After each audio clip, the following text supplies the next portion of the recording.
First World Order Radio. Finally, we are on the air. No doubt. All right. There's always going to be somebody in the building on First World Order Radio. We get on into some of that order consciousness tonight. First World Order Radio every Wednesday, 8 p.m. We got to talk about what is taking place on the planet. There's always going to be somebody in the building on First World Order Radio. First, we need to let you know we're going to be doing more shows, giving out more information on Wednesdays. Wednesday at 8 o'clock, we are now going to make this the hottest day of the week. Preceding others in time, order, importance. The most prominent parts, voices, or instruments. Earthly state of human concerns in existence, an indefinite multitude, quantity, or distance. System regulates to bring about specifics in the root based on value and natural characteristics. Current radiates electromagnetistics of sound through the air, same as your thoughts transmits it. Preceding others in time, order, importance. The most prominent parts, voices, or instruments. Earthly state of human concerns in existence, an indefinite multitude, quantity, or distance. System regulates to bring about specifics in the root based on value and natural characteristics. Current radiates electromagnetistics of sound through the air, same as your thoughts transmits it. You need to understand how magical this something like this every Wednesday can become. So you need to start getting your calendar right, get your schedule right. You need to know our intention straight out. All right, so these clues are given throughout the various languages was to piece the puzzle of this ancient mystery school back together again. And what we plan on doing, both of us, is bringing y'all some surefire dynamite. We're going to take this level up a notch. We're going to have stuff to do here. This is not just going to be about philosophies and theories, shit that works. No doubt. Playtime is over, and you back once again with First World Order Radio. Dr. Alim Bey, your host, as well as also we get ready to bring on our co-host, Brother Fahim L. Are you here, brother? Peace, God. How you doing tonight? Peace, God. How you doing tonight? We're doing well. Once again, we back.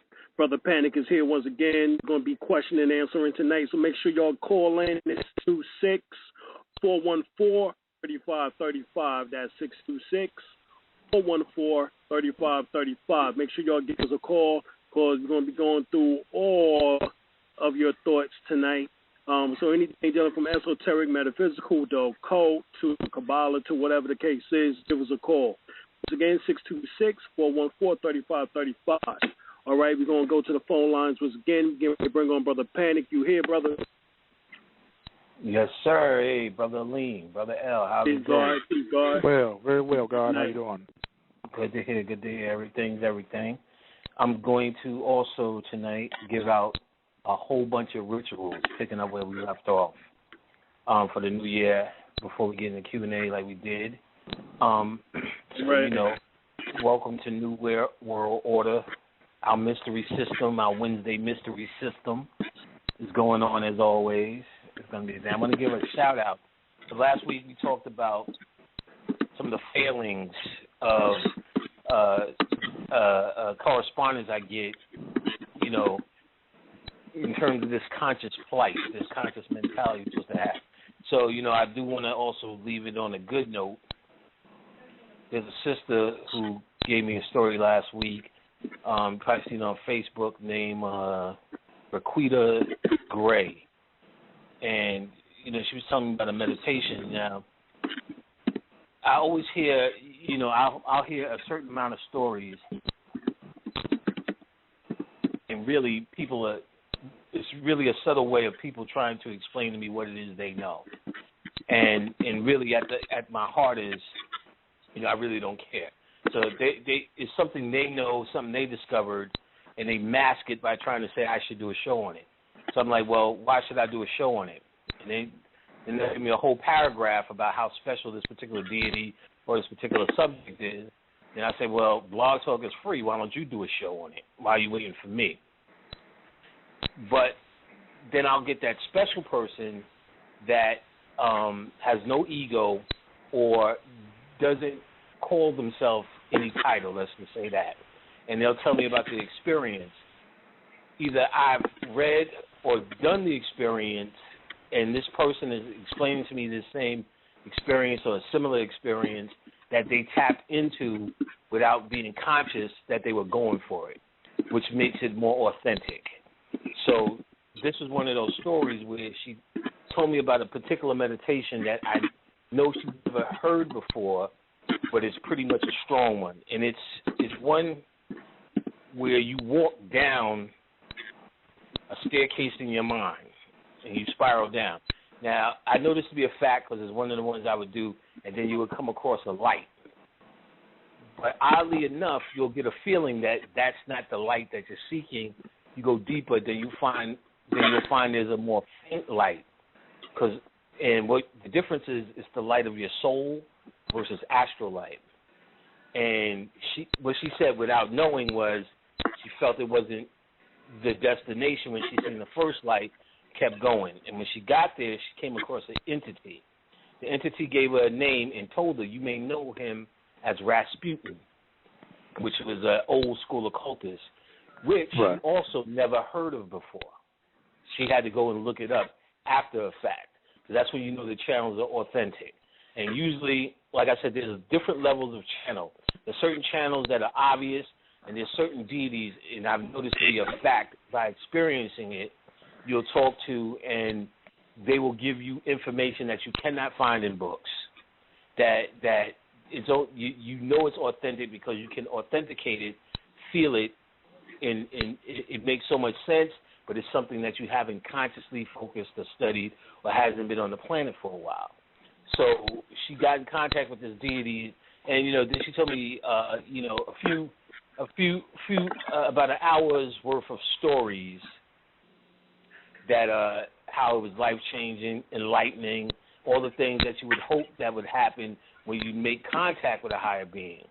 And, which is just basically a good story, something that changed her life without her trying to do it or titling herself as anything. Just by basically her doing the work, experimenting on her own.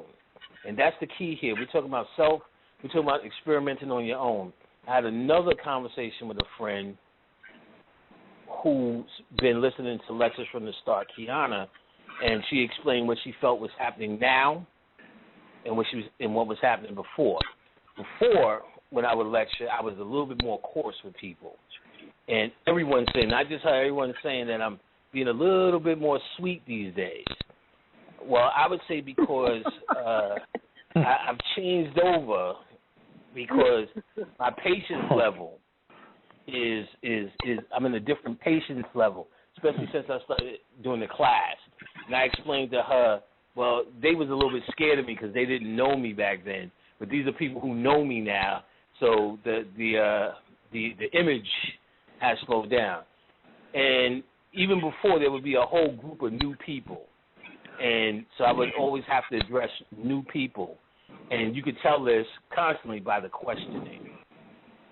So I'm going to have to go somewhere in between, be a little bit more coarse when I'm hearing these questions that you can fucking find on Google. We are not asking me Google questions. Do not waste my fucking time. Don't say I want to be a Crip or a Blood, then ask me the difference between a Crip or a Blood.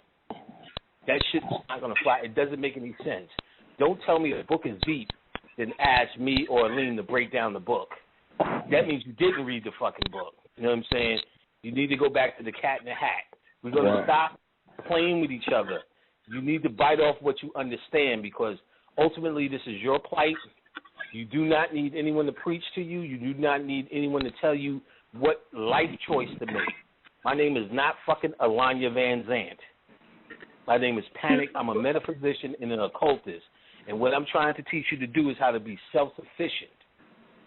So we need to change the mentality. Even if you're asking a question that somehow is a life choice, you need to understand the only thing you can get from me is information to make a life choice for yourself. Don't ask me if you should be a Girl Scout or a Boy Scout. It's a waste of your time and it's a waste of my time. So we could be absolutely honest with you I need to talk to you this way so you could step up your game. I'm here for you to step up your game. I'm not here to entertain you. And you shouldn't be here just for entertainment purposes. You should be here trying to go to the next level. This shit here is about evolution. Exactly. And it's about self-evolution. So there's nobody can do it for you. This shit is as basic as the Matrix. I can show you all the doors, Neo, but you have to walk through them. Neo has to believe. So you have to be able to believe in yourself, believe in what it is you're getting, and in your decision. That's the only person you have to convince. I'm only here to help you guide. Brother Alim is here to help you guide. Brother L is here, and everyone else. Brother L, everyone is here to help guide you, but not do it for you. So before we get into these questions, we want to know how I wouldn't even play you with taking away your path. You need to understand that. Each person I told to kiss my ass usually comes back later and says, thank you for telling me that because it put me in a position to find out for myself. And now I know how to do it myself. I don't have to rely on you or anybody else to tell me how to live my life. There's nothing more respectful than that. So, yet again, I'm still getting questions that don't make no sense. You know what I mean? You ask me to do shows that, shit I ain't never heard about. They're like, look, forget the mother. Talk about wayward tantrics. I'm like, what the fuck is that? You know what I'm saying? Like, it's some shit that you know, and why would you want me to talk about some shit that you know already? You know what I'm saying? So it doesn't make any sense. So, like I said, this is if you could find it in your heart to do your own fucking work, I would be so fucking proud. You get a gold star for the day. All right. So what we're gonna do first, I'm gonna put on these fucking glasses and act like I'm intelligent, and I'm gonna give out some rituals or more rituals that we could tap into various things in our lives to control. These are mostly herbs that you could get. Listen closely. 2 things. Don't email me later asking what was that thing you said. Refer back to this or get a pen or a paper now. So if you didn't hear it, this is the only place you're going to hear it. I'm not finna type you a whole goddamn ritual out that I've already spoken on. This is what you want to write down first. Primarily, one of the best places on the web to get your herbs is mountainroseherbs.com. mountainroseherbs.com. About 85% of the herbs that I'm going to say you can get there or from the supermarket. Now, some of these herbs, they go by what they call folk names. And folk names are just basically the street names for them. So you won't know how to order them through Mountain Rose Herbs. But the good news is the Encyclopedia of Herbs by Scott Cunningham, he listed folk names and matched them up with their technical name. So if you come across a folk name, like for instance, you need something called gravel root. And let me see if they tell you what it is. It's just known as gravel root.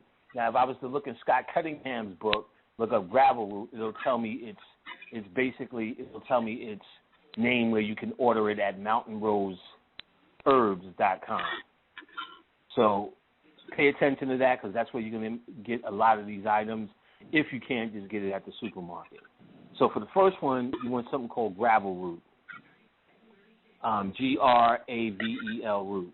It said to help those seeking employment. Bathe, make a tea out of it. Bathe before you go and look for a job. Carry it in a red flannel bag when you're going on your interview. And this particular root helps you attract a job. When they say make it as a tea, they're basically saying boil about a gallon of it, let it cool, and then bathe in it. Okay, let's do another one. Poppy seeds. Now, poppy seeds you can get at a supermarket. When seeking to confuse someone, first describe their name on a brown candle, mix poppy seeds with confusion oil. Now, you've got to find your botanica either in your neighborhood or online. A botanica in your neighborhood or online.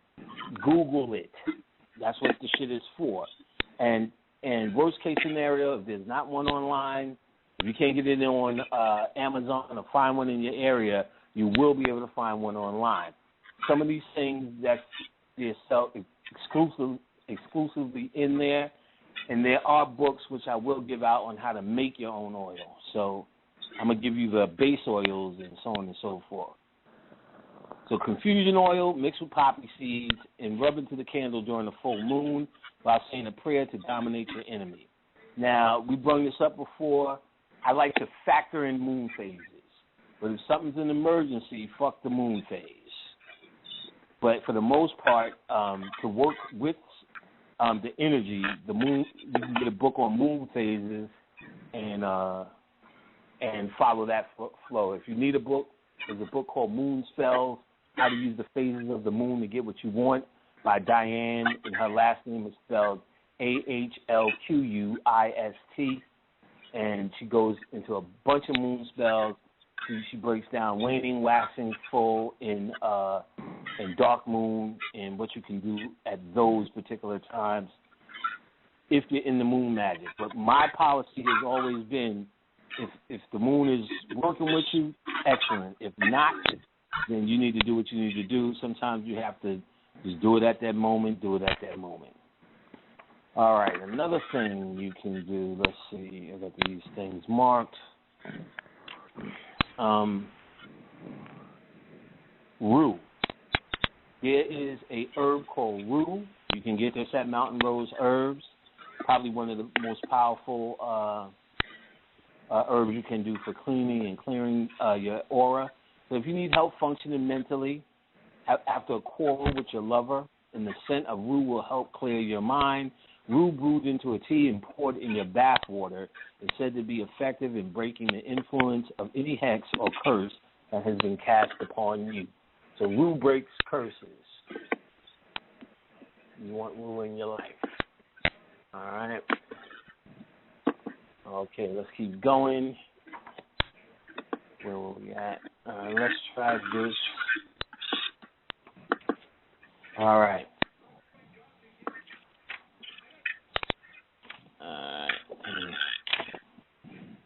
There's something called star anise. You can get star anise at you can get at mountainroseherbs.com, but this is something you can get at a supermarket as well. You can get the crushed anise, but then there's something called star anise. It looks like stars. Right. You can also get from our website, Brother Panic. We also have those herbs. Say again? Oh, okay. I didn't know that. So listen closely. The first place you need to check for these herbs is dralimlbay.com. Because you know you're going to get a good luck and you're going to get a good discount and you're going to get quality herbs. So that's good to know that y'all could go to dralimlbay.com and get these things as well. So it makes life easier for y'all. All right? So see him. And I'm sure there's a lot of these things he can get if you're too busy or so on and so forth. But excellent. That's good. I'm glad you can do that. So now with the star anise, ANISE, you place a bowl of star anise on your altar or where you're doing your rituals. This will purify and help increase the power, renew each week. So whatever it is you're doing, if you just add a bowl of this star anise to whatever it is you're doing, it will increase the power. You can also carry to bring good luck. You could burn the seeds as an incense to help increase psychic powers. Yes, star anise powder is one of the things in the herb pack, and that's all you're going to get out of me on that one. All right, moving on. Valerian. I don't know if you probably could get it from Alim, but there's something called valerian root. All right. So Wrap the valerian root in a picture of your mate, and then wrap that in tinfoil to stop quarreling or fighting. Carry for 3 days, and then throw it into some running water to find a stream or something thrown in. Cause an enemy to wreck or have a bad luck in his car. Use responsibly, motherfuckers. Simply hide valerian root in the glove compartment. To bring peace to your home by brewing this root as a tea and sprinkling around your premises. Drink the tea to soothe your nerves. Valerian root is something I drink all the time to take my ass to bed. And we know it for that use basically, but I say you just heard what we can use it else we can use it for. Violet leaves. If you can get it from Alim, or maybe work something out, it's actually from the plant violet. You want to take the leaves, pin 4 leaves in the form of a cross, and put it in your shoe. This will give you the power to force others to do your bidding. This is some real backward shit. Real here. Real backward shit. There's something called willow bark. Willow bark. If you can't get it from Alim, first try him. AlimLBay.com. DrAlimLBay.com. And if you can't get it from him, then Mountain Rose Herbs. Willow bark, like I said, it sounds like one of those folk names. So you want Scott Cunningham's book on herbs to get the true name of willow bark. It might just be willow bark, though. I don't know. You want to burn during black magic rituals to call the aid of Satan. And basically there's no guy named Satan who's going to show up like Jesus, but they're talking about a polarity or an energy that you're tapping into. A feminine is really just feminine negative polarity that you're tapping into, downward spiraling energy that you're pulling up and starting to control, which is basically cosmic energy that you're bringing to yourself. That's what willow bark would do. Wormwood, you may be able to get that from Alim. But what you can do is burning your home to remove any hexes or curses. Wormwood is burnt as an incense to call upon spiritual guides for assistance. So if you're calling on assistance, burn wormwood and call on that spirit. Burn to bring spirits of the dead back to cast hexes on those you wish to harm. Again, something else you should use with caution or use responsibly, I would say. All right. Keep going.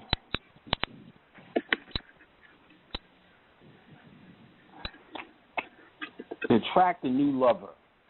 All right, so this is a combination to attract a new lover. Again, these are herbs that you have to collect. See what Alim, DrAlimLBay.com has. If not, seek elsewhere. But this is a bath. This bath will make you feel more alive and attractive, and the opposite sex will notice. You need lavender, rose petals, jasmine, orange flowers, ruta, star anise, and myrtle. Mix all the herbs together. Use 1/7 of the mixture in 1 quart of hot water in the tub each day for 7 days straight. After each bath, dust your body with orris root powder. And that'll attract some new shit in your life. Here's a love attraction incense, something that you can burn pretty easy. You need rosemary, lavender, rose petals, eucalyptus, and sandalwood. Use those in a combination. You burn that on some charcoal, and you'll it's a love and attraction incense. So it'll charge your aura with the ability to attract a sweetie boo.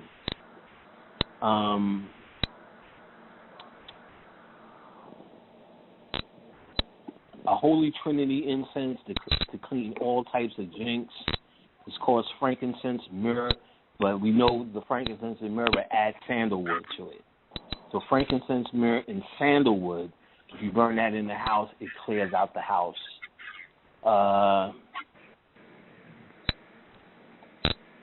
This is something that removes evil from the houses, jinxes, or curses around you. It seems like this is stuff you'd probably be able to get from Dr. Alim. You need garlic skins, rosemary, sandalwood, eucalyptus, cinnamon, and star anise. You burn it together, clears out the house. All right. 1 second. All right. If you want to bring money on a power level, if you really fucked up, you got to cut a small hole on the top of a nutmeg. So it's not the ground nutmeg, it's the actual nutmeg nut. You got to get that and figure out how to get a hole in there. You got to place mercury in that hole. Now, mercury is now hard to get, and even in thermometers now, it's not real mercury anymore. The only place I was able to find mercury for spiritual work, because it does come up a lot, mercury as an element, whatever you add to it makes things happen faster, are botanicas, and they consider it illegal. But botanicas are botanicas. You got to see what you could get. And melt a green candle over it till the hole is covered and sealed, and when you're done, just carry it with you. So that just depends on if you can get mercury.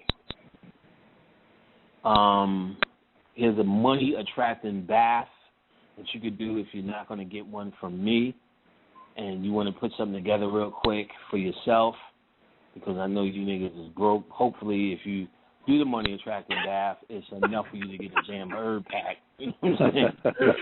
Enough for you to get a damn herb pack. Help a nigga out. You know what I'm saying? So you want to use peppermint.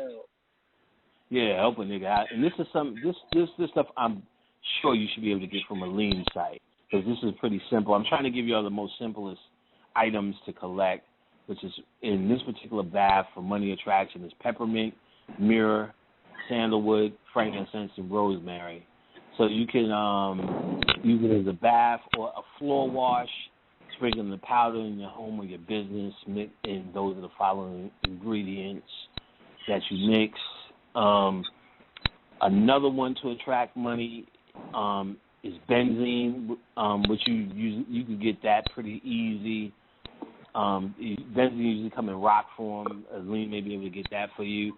Frankincense, sandalwood, saltpeter, and myrrh. Saltpeter is just another thing. Alim may be able to get that. If you can't get that, you should be able to find it around somewhere. And let's see. Okay. All right, we did this.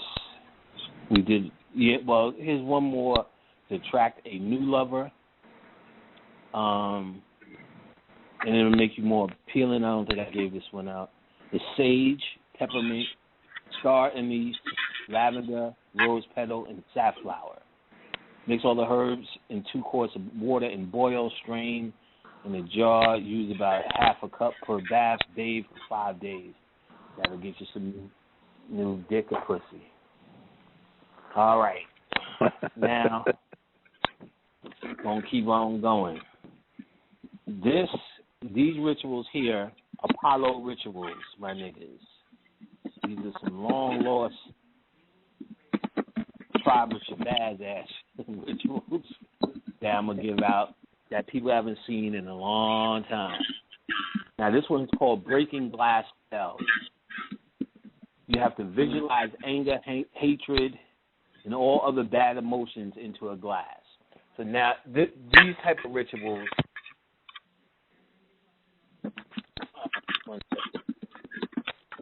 Together. These type of rituals, you have to visualize more. These are a little bit more. The ones I just gave out are more of the backwoods, country nigga rituals, since I'm from the country now. These particular rituals are more. You need more of your mind. You need more of your mind, and you need more visualization. You'll notice, because these are the darker rituals. So you need to visualize hatred and anger and all other bad emotions. That's called like an emotional transfer.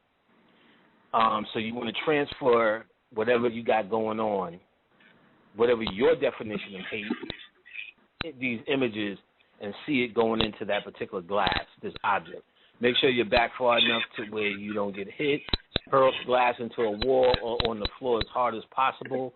And breaking the glass is like transferring the hate or the emotion into that object and destroying it.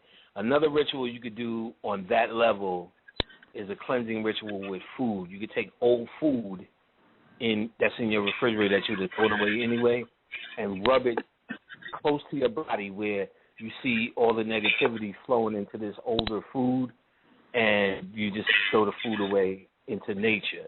Or you could do it with a fresh loaf of bread and see it absorbed into the bread and go feed birds.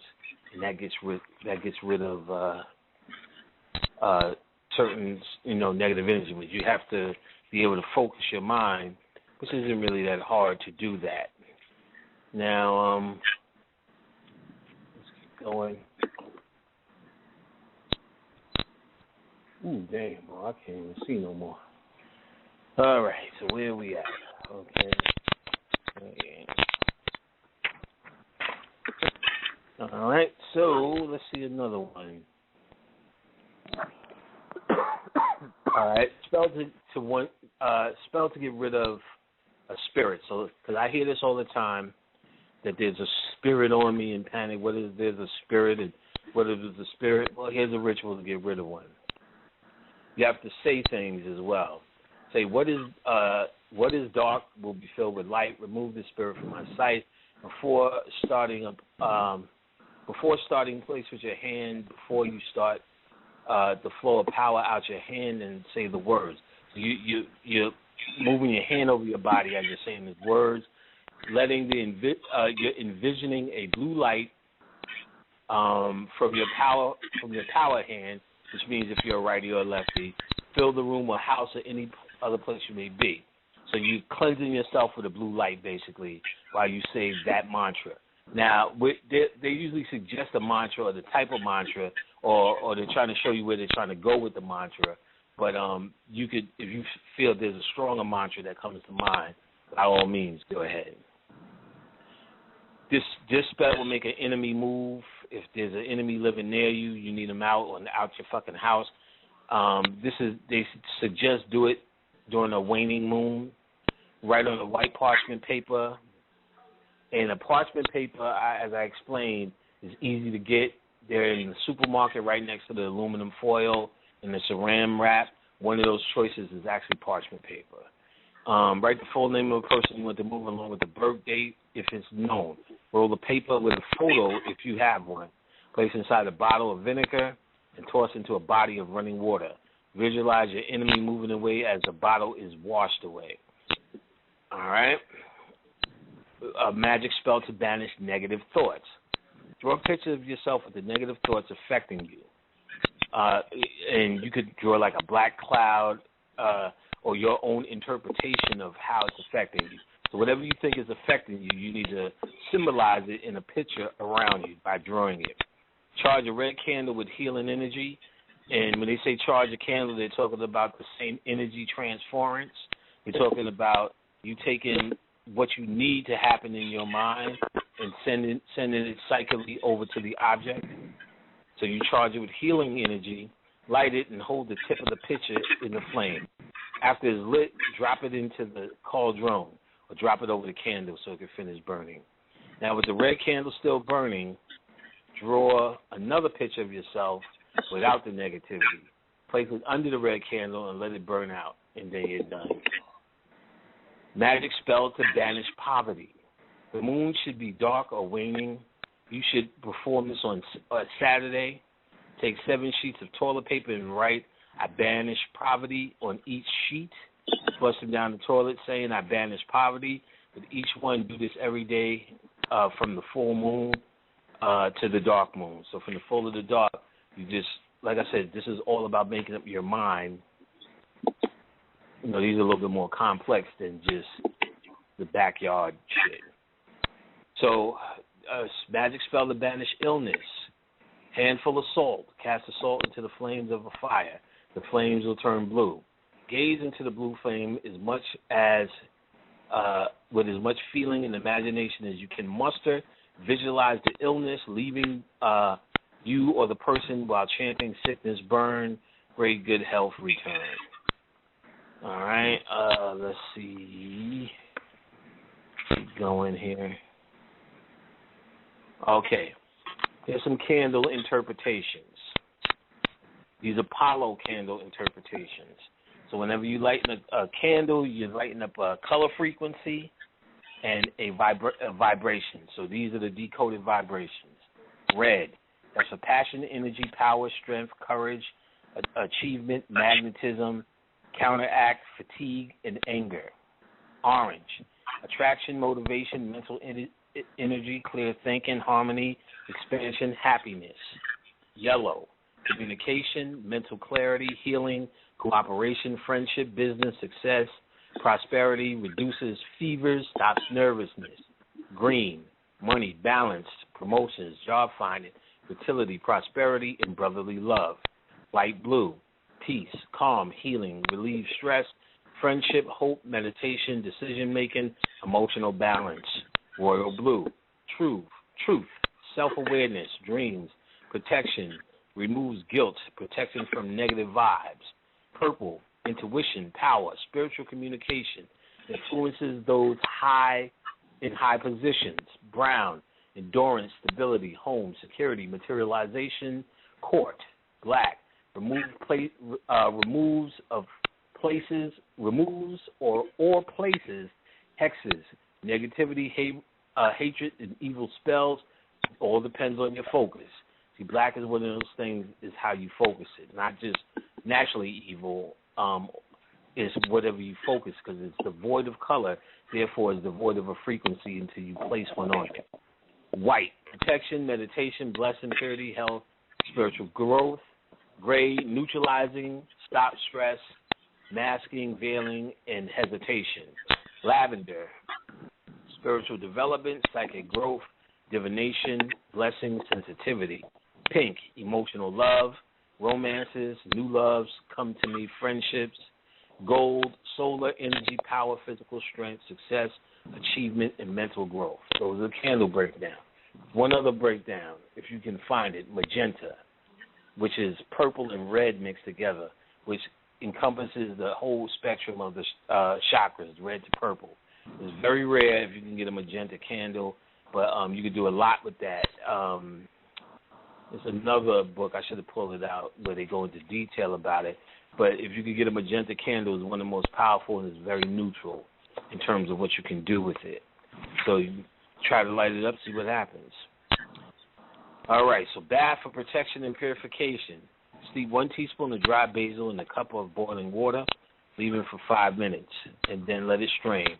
Add the liquid to your bath to bring a protective and cleansing influence. This herbal bath is particularly useful to get rid of to rid oneself of negativity, feelings left by contact with those who are controlling. If you felt you were controlled or some shit happened that was out of order, get a negativity bath.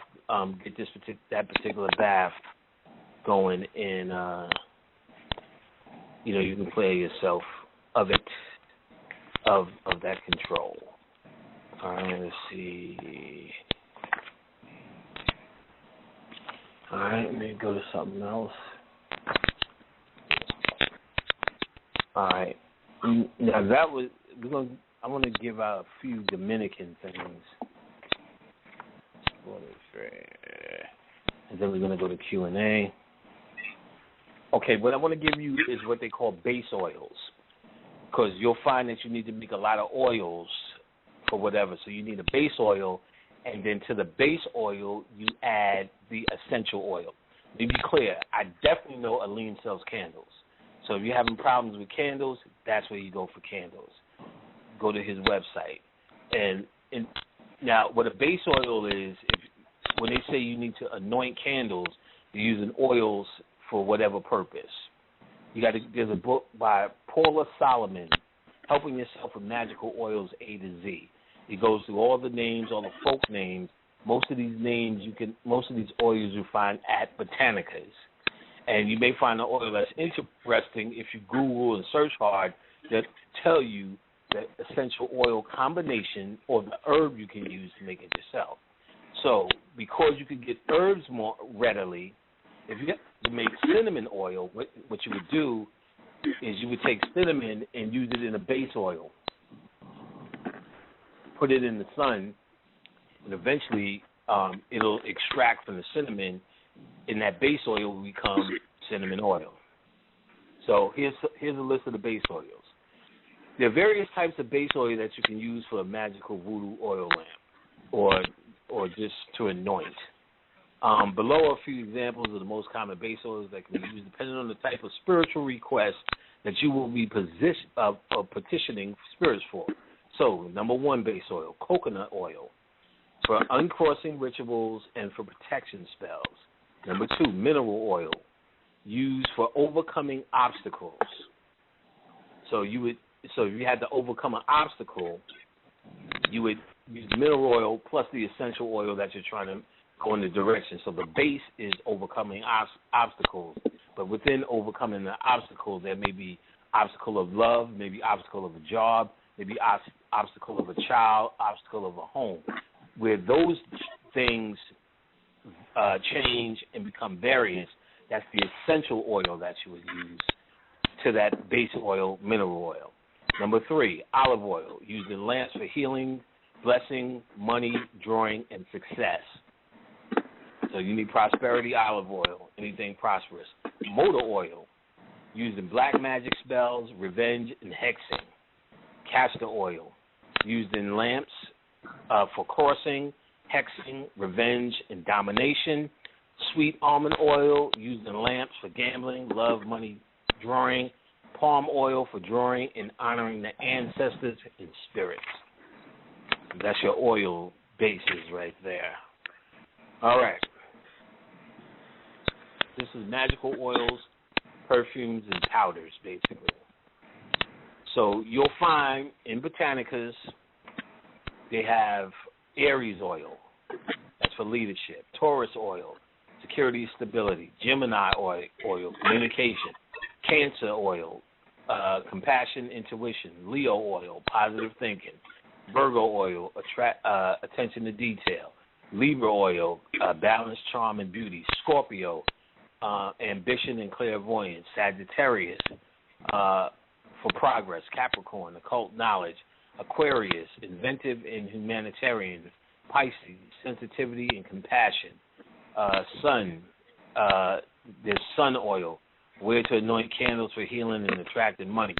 Moon oil, to bring about a slow, gradual change and protection. Mercury, to promote concentration, meditation, communication. Venus, for love and for friendship. Mars gives individual energy, courage, and power. Jupiter, for faith, improvement of finances. Saturn, to gain success in business and court. Uranus promotes quick change and luck. Neptune, spiritual growth and healing. Pluto transforms and releases individuals from bondage. So now you have a base on zodiac and planetary influences in terms of oils. All right. We're going to keep going. We're almost done. We're going to get to Q&A. All right. So once you get the magical oil base, the formula, here's the example of how to use it. So you use a cup of the appropriate base oil. And, of course, we're choosing from the list that we talked about before. 7 drops from the essential oil. So whatever essential oil you're going to use, you use 7 drops to each cup of base oil. You can also add herbs or other ingredients depending on the recipe that you're doing. Mix well, say whatever invocation to whatever spirit that you're using this for or going to work with. Place the finished blended oil into a glass bottle and place on your altar until you're ready to use it. Now, one of the best, she makes Florida water oils, is Mama Congo, which is Jerry Miller's wife. So if you're going to contact him for the organ, and you could also contact her, and she makes oil combinations as well.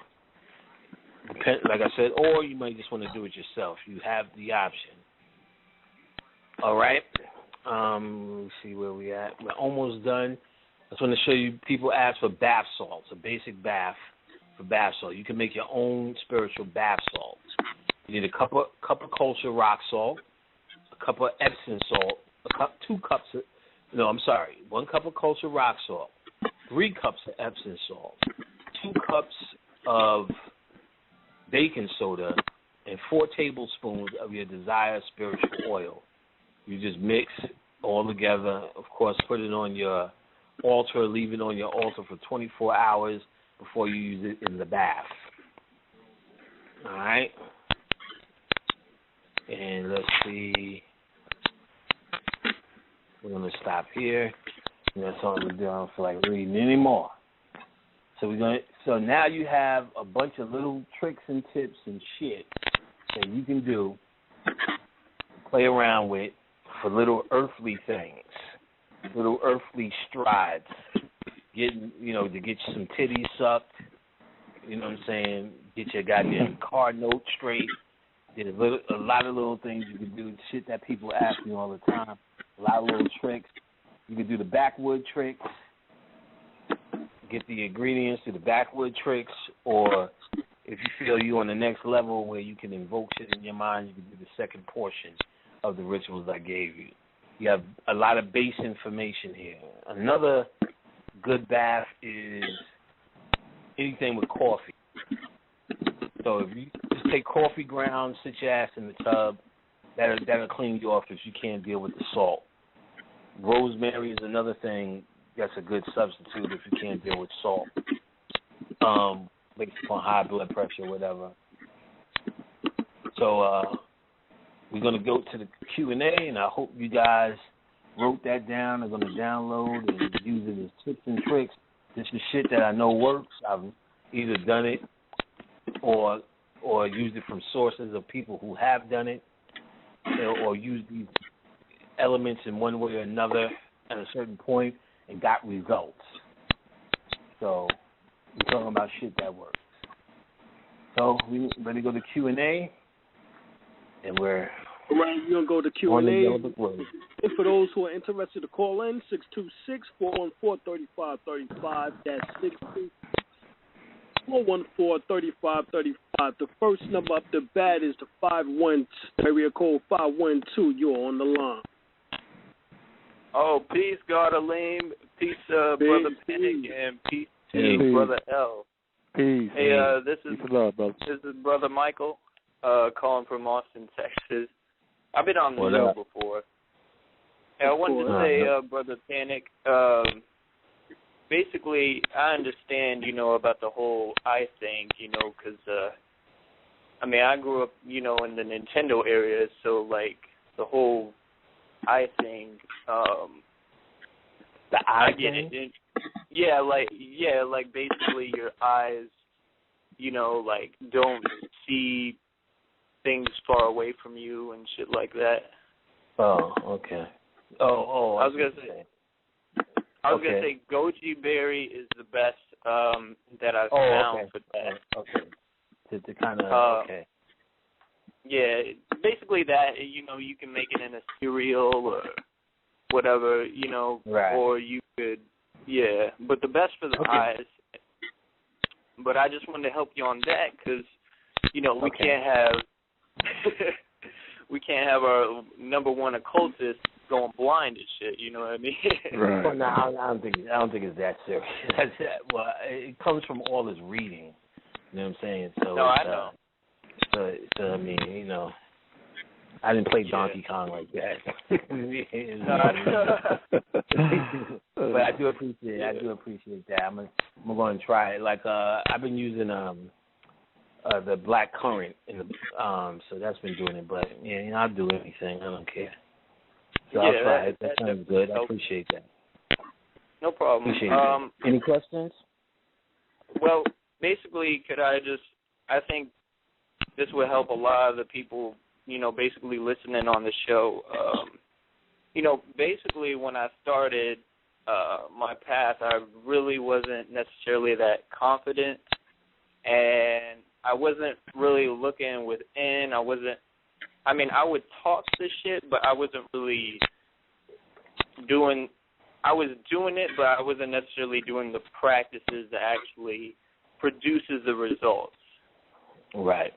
But now that, like, I understand it's all about within, and I understand, your intention about, basically looking within, because nobody's going to give you a better realization than the light that you actually get when you look within.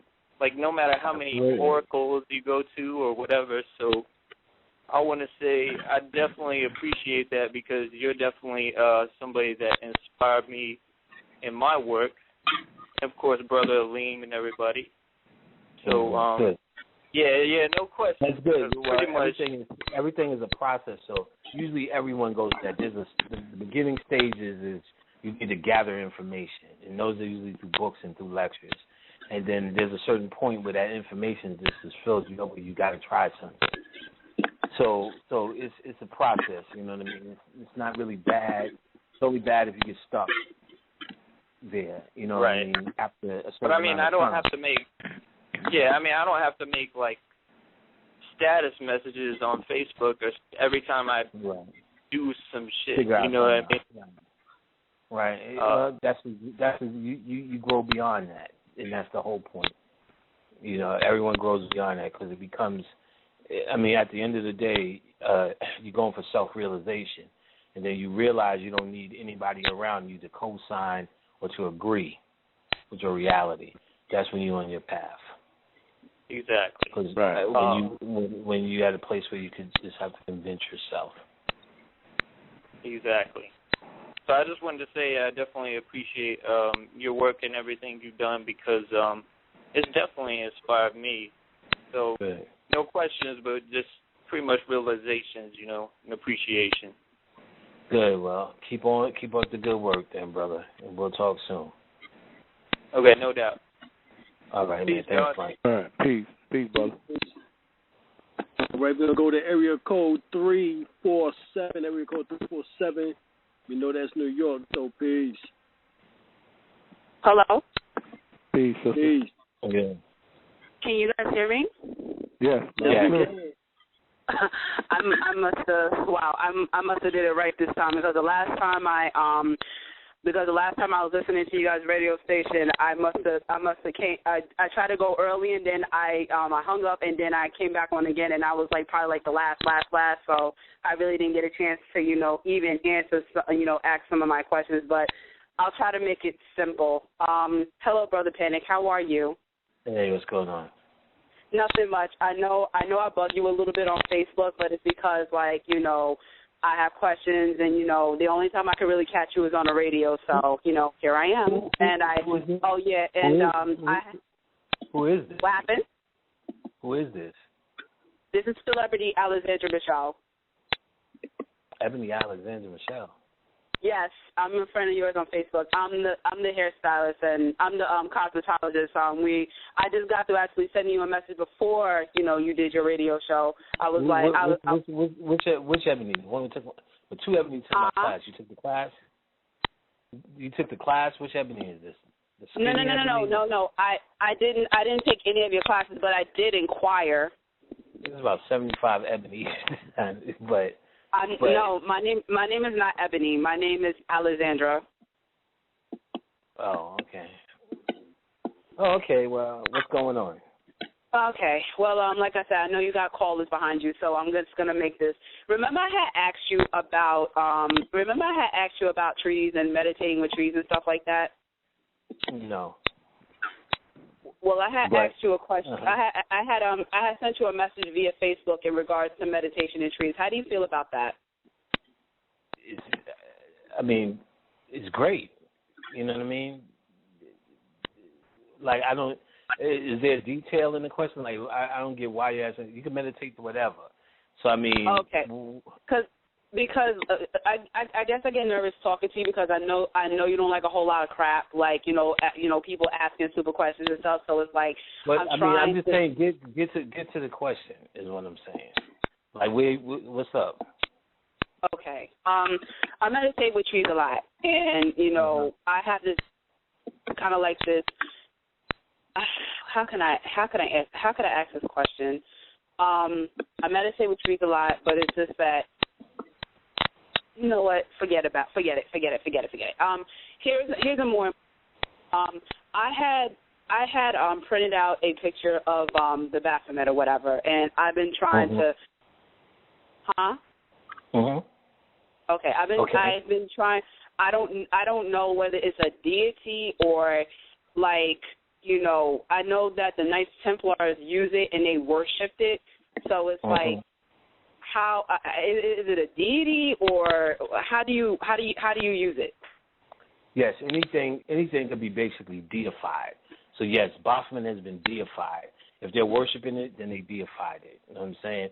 Michael Jordan is damn near deified. You get what I'm saying? Because they worship him. So that's that concept.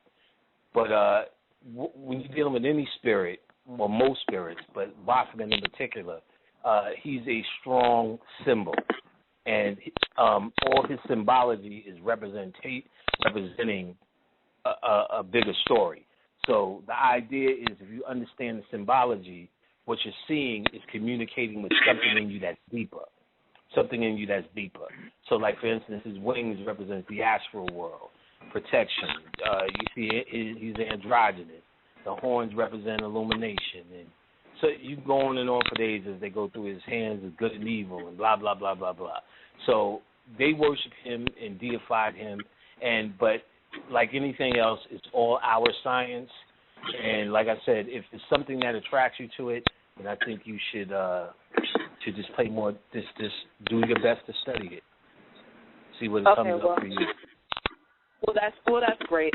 But okay, that really helps. Thanks a lot for that. How do you summon it? Because I have a deity that I took on, and I felt like, do you ever feel? I have a deity that I took on. Like, okay, for instance, God Osiris, he's a Egyptian god, so it's like, I kind of grew into learning how to summon him, learning how to tell him what I want. I don't ask him anything. I think that these deities want you to tell them what you want, and that's what I pretty much learned. So how do I do it with the Baphomet? Same kind of way. I mean, you're using creative ways to do it. So remember when you were a child and you had a doll, your toys, like, and your parents look at you crazy as you invoked life into your toys. You felt your dolls were real.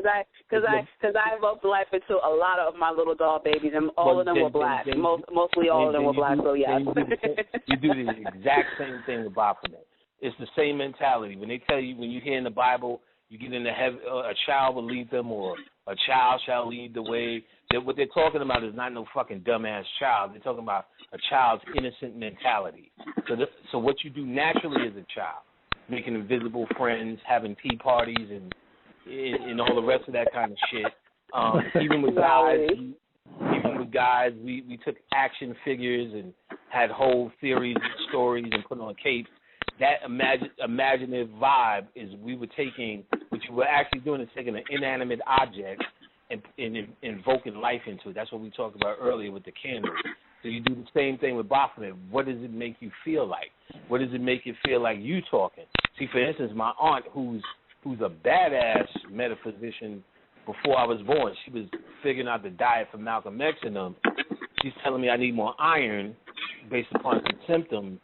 And she's like, I've been got that blackstrap molasses, but that shit tastes like fucking ash. So she's like, you gotta take it. So she's telling me to go in there. She's like telling me to go in there and talk to the blackstrap molasses. Like, look, I know we didn't get along. She's dead serious. She said, tell this bottle of blackstrap molasses.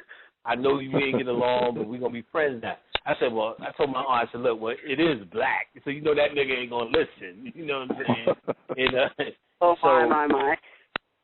So all of that to say, you know, she what she's still telling me is I need to create a new relationship with this nasty shit. She's like, you need to rely on that heavily. Oh boy. You need to rely on that shit heavily. So ain't nothing changed. It's all the same thing. So it's how it makes you feel. So if you saying to yourself somewhere, I feel I need to talk to it, that means you have some sort of fondness for it. Something in you has a magnetic attraction to it. You need to find out within yourself what you need to expand and probe that's got you even bringing the shit up to me. You know what I'm saying? I could tell you what it means to me, but so what? You know what I'm saying? So what? You know what I'm saying? I could tell you what titties mean to me, and you'd be like, but I got a pair. It ain't nothing. You know what I'm saying? But I'm like, oh, my goodness, these are the most adorable things I've ever seen. Boy. Like, but I see them every day. You know what I'm saying? You might have a whole conversation about testicles. I don't even know they're there unless somebody fucking greases them wrong. You know what I'm saying? So they got You might have a testicle fetish.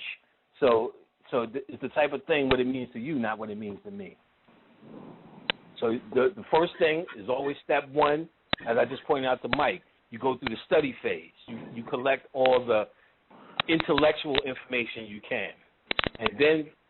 Like I did with God Osiris. I literally wrote down everything, and I studied it. And it's like I go on and on in my head. And it's so funny that you said that because I wrote down everything that he was about. I actually do all of my research online, which is funny. And, I really wanted to learn more about the Egyptian, and I felt like, which one would speak to me the most, and that's who I picked. And then I wrote down everything, and I just go through it in my mind over and over. And it's like, even when I don't. Story before, though. You told me that story before. You told me that story before about Osiris, though. Yes. Yeah. But it's funny that you said that. Say it again. Yeah, that I remember. You did. I do remember somebody telling me that. So it had to be you that did all that with Osiris. Well, it's the same thing. It doesn't change. All of these deities are the same thing. They're just different descriptions. So one is not better or good or evil. In one is good. One is not safe. One is not black. One is not white. They're all energies. And as long as your own mind is telling you that you're ready for it, the mere fact that you don't have fear of it is a indication of your subconscious mind saying, I'm not ready. That's what fear is used for. Not the only reason, but that's primarily what fear is, of what's unknown. So if you're scared of it, that means to your subconscious mind, this entity is unknown. You're right. That's why you fear it. If you have any a hint of if you like it, just a hint of it, and don't even know why you like it, that alone is proof in the pudding, is definition enough to say something in you has a magnetic attraction to it, therefore that means you're supposed to be doing it, period. There's no more on the fence. If you were on the fence, you would still have a fear of it. And it's so funny. It's so funny that you said that too, because I don't want to, like I said, I don't want to hold up your time, but I've been wanting to talk to you. But basically, it's like this, like trees. Like sometimes, every once in a while, I get insecure, but it's like I like it, and every time I think about it, it's like I like it, and it's it gravitates. I gravitate to it. Let me tell you, there's a whole course in class about how to communicate with trees. So that's a standard. You know what I mean? Trees are nature. They're a gateway. They're a gateway to the fairy world. Going on for days. I think you should be outside hugging trees. So, I mean, we going for days. You shouldn't anything. But you know what I mean by trees, though, right? Oh, you talking about weed? Fucking smoking. Shit, you told me you smoke crack and tapping. You think I'm gonna judge you? No. Leave the drugs alone, sister. I'll be like, yo. So tell me what happened. You know what I'm saying? Tell me what happened. Yo, we ain't gonna get to that. I think crack is a man-made drug. We talking about something from the earth that can be grown, that can be smoked. We're not talking about shit that'll make it drop dead in 5 seconds. That line is so weak. Everything's from the earth. Where did she come from? Saturn? Like Molly ain't come from Saturn. She came from the earth too. It's just like, weed is so chemically treated. We've been making that shit up for the longest. It's a drug. But whatever, you know what I'm saying?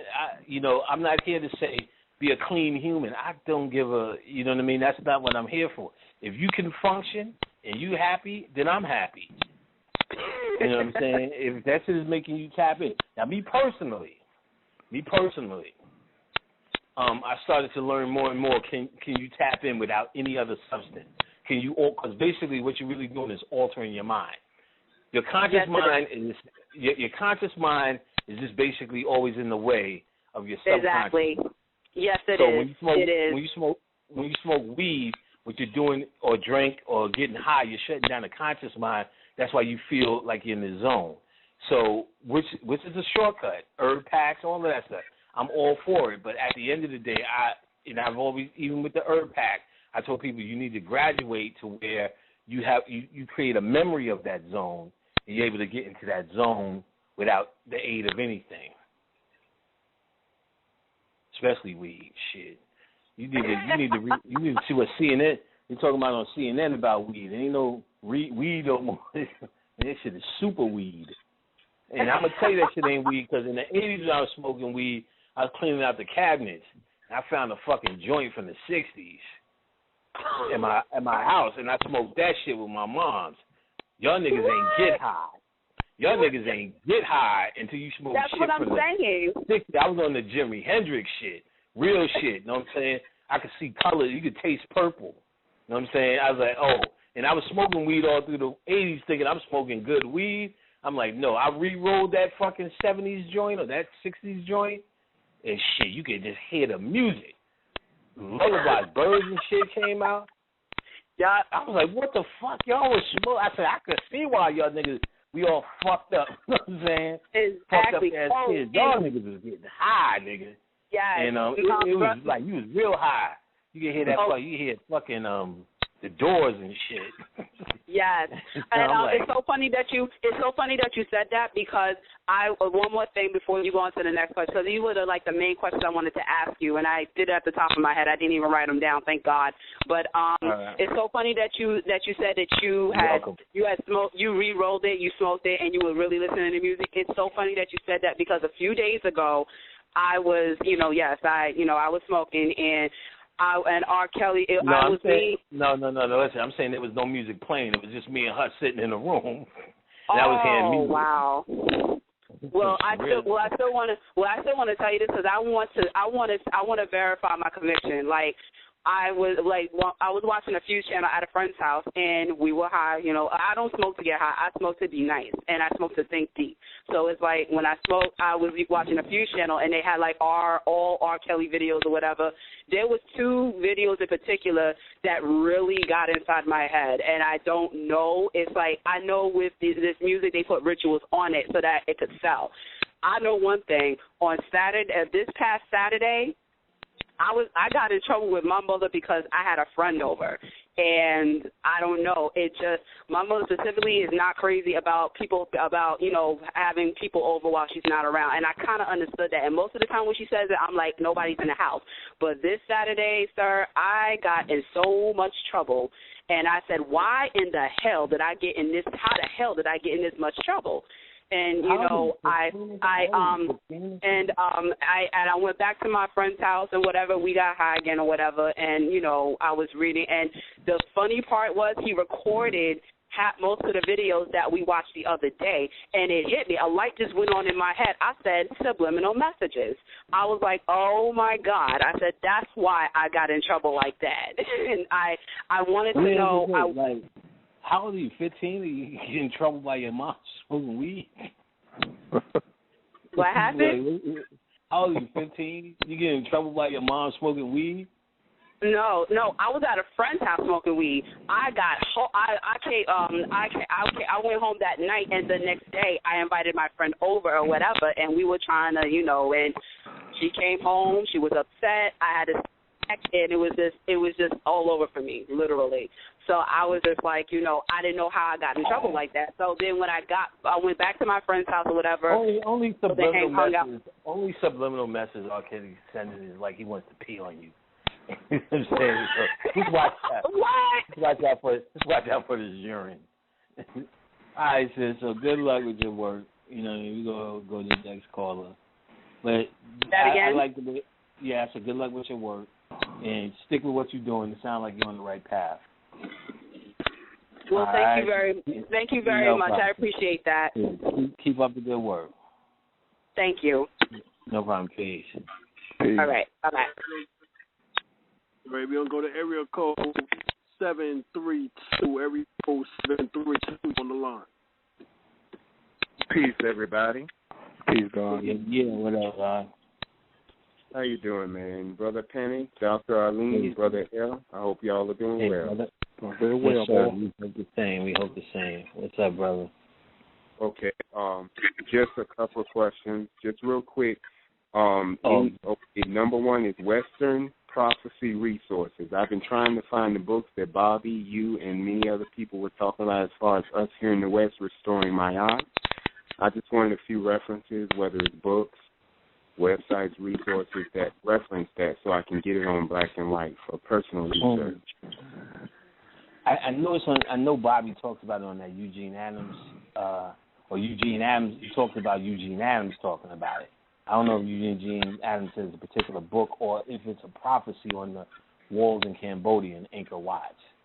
As I remember, I know Bobby talked about, there is a book he talks about where they talk about the coming of the gods in the West, the restoration of Mayat and all of this stuff. I can't remember. I remember him telling me what it was. I can't remember the name of it. Okay. For the life of me. But I know he was backing it up. I'm gonna tell you where he said it though. He said it. I got to think of the name of when he was talking about the Eugene Adams tape, because Eugene Adams was talking about that particular prophecy. That and I know what you're talking about when he talks about that the gods will be in the West. They will have the minds of somebody else, won't look like gods and all of this. He's talking about a book with somebody who's giving that prophecy. Corpus Hermeticum, but I can't. The copy I got, I can't seem to find it in there. Oh yeah, well the way Bobby reads, you know what I'm saying. Good luck. You know, okay. He'll open a page, read a chunk, and he has a photographic memory. He'll quote from that one chunk in detail. Gotcha. So, and then you'll be asking. I mean, you can ask him. He'll probably say, "Well, page 68." But if I remember, you know, next time I talk to him, I'll bring it up if it comes up, and then I'll just announce it. You know what I mean? Because that is an interesting book indeed. I'm sure people would love to hear it. And the author of that book again, you said something.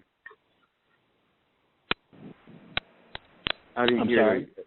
I thought I heard you say a name. Oh, okay. Well, it sounds interesting. So if it comes up, what I'll do is I'll ask him and see what any information he has on it, and I'll just announce it on the radio. Okay, thank you very much. It's something I got to try to remember to ask him. But it's interesting. I think it's something that I would remember.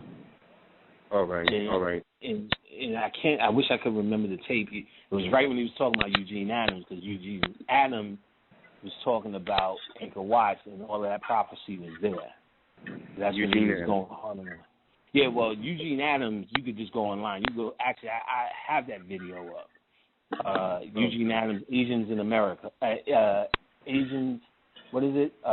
Africans in Asia, and it's like a breakthrough because it's a wonder of the world, one of the wonders of the world, Angkor Wat. When it was basically covered over by jungle. So when they unearthed it, it was one of them things. They don't know how they did the buildings and all this detail in Cambodia. So people have been over there for a while, and they actually rumored that the Vietnam War was based upon that find, and they also rumored that Apocalypse Now was based upon that find, where Marlon Brando was held up with those people in Angkor Wat. And in fact, they said it was a ritual. The Inglewood Watch riots was the same time they was finding Angkor Wat. Something close to that. So that they was calling it the Angkor Wat riot was something to do with Angkor Wat. And but long story short, Eugene Adams did a documentary on it. A brother named Eugene Adams, and like I said, it's up on YouTube, and it's called Africans in Asia. And he shows a bunch of prophecy. He shows actually black people on the walls, and they're talking about the Buddha will rise in the West. They show black people with horns, black people shooting dope, in the time before and this was written on these walls way before there was an America. So it was showing. They were talking about the Buddhas will rise in the West and all of this, and that's where Bobby went in talking about that book that you're talking about. And the funny shit is, I asked him about that book too, and he told me what it was, and I forgot because it was interesting when he was saying it. I was like, I want to read that shit, and I asked him one day. I was like, what's the name of that shit? And he told me what it was. I forgot. I just gotta remember, but I asked him again. All right, Brother Kenny. The other one that really, just a last question, this is really a big thing for me because I heard you talk about the Monkey King, Hanuman, a.k.a. Yaz, as you shared on one broadcast as his new name. I've been experiencing these emotions. I'm talking about like dealing with the heart chakra, dealing with love, unconditional, and like this compassion that surpasses. Really makes you like compassionate towards people that you normally wouldn't, like ignorant behind people at work and people that are clearly controlled by the demiurge. Anyway, from a Gnostic standpoint, because that's what I'm up on nowadays. From a Gnostic standpoint, my question is, what resources is like far as in your arsenal, far as like, the herb packs and different things, what resources would be useful as far as expediting and maintaining emotional detachment from the matrix? And when I say the matrix, I'm talking about fear, desire to belong. Go ahead. Let me tell you, I am so glad you brought this shit up because I never would have thought about this. Have you ever dealt with the goddess Tara or Kuan Yin? Yes. That's who's fucking with you. It's not Hanneman. When I tap into them motherfuckers, all I do is cry like a bitch. It'll be an episode of the Jeffersons that could be touching. And I'll be like, what the fuck? Like, listen closely, but listen, shit. When I was fucking with Tara, I'm watching Scrooged with goddamn Bill Murray. This nigga started talking about the Christmas spirit. And tears is running down my fucking eyes, niggas. I shit you not. And I couldn't figure out for the life. I'm like, this don't make no fucking sense. I said all that shit you saying. Gnostic, Matrix, detachment, y'all the bras, demiurge. I couldn't figure this shit out for nothing. And at the same time, I was reading William Henry's book, and he was talking about the Oracle of the Illuminati, where he went into detail about Tara and how Tara transforms the Kuan Yin. This compassion, but it's not compassion for the human being. You're more, you're feeling, your soul has opened up to a level where you're feeling compassion for the plight of humanity, the pity of humanity. You know humanity's not shit. We clear on that. But it's a compassion for the souls that are down here. It's a compassion for the souls. So you're not really trying to throw that away. You actually went to another level in your heart chakra. See, now, after they gave me a bath, she said, just get in the bath with salt and sugar. So I'm like, should I bring a crystal? Should I bring? She's like, no, salt and sugar. I did that, and that's when I got out watched Scrooge. And then I couldn't figure it out. It was that bath that did it. It was that Tara bath. And then 3 nights in a row she came. The first night she was telling me all this shit about the harp, and the harp was connected to the heart. So you get this heartstring shit.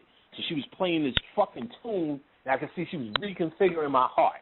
Then something else happened one other night with her. Then the third night I see them mummifying and put my shit in canoptic jars and fucking with my heart.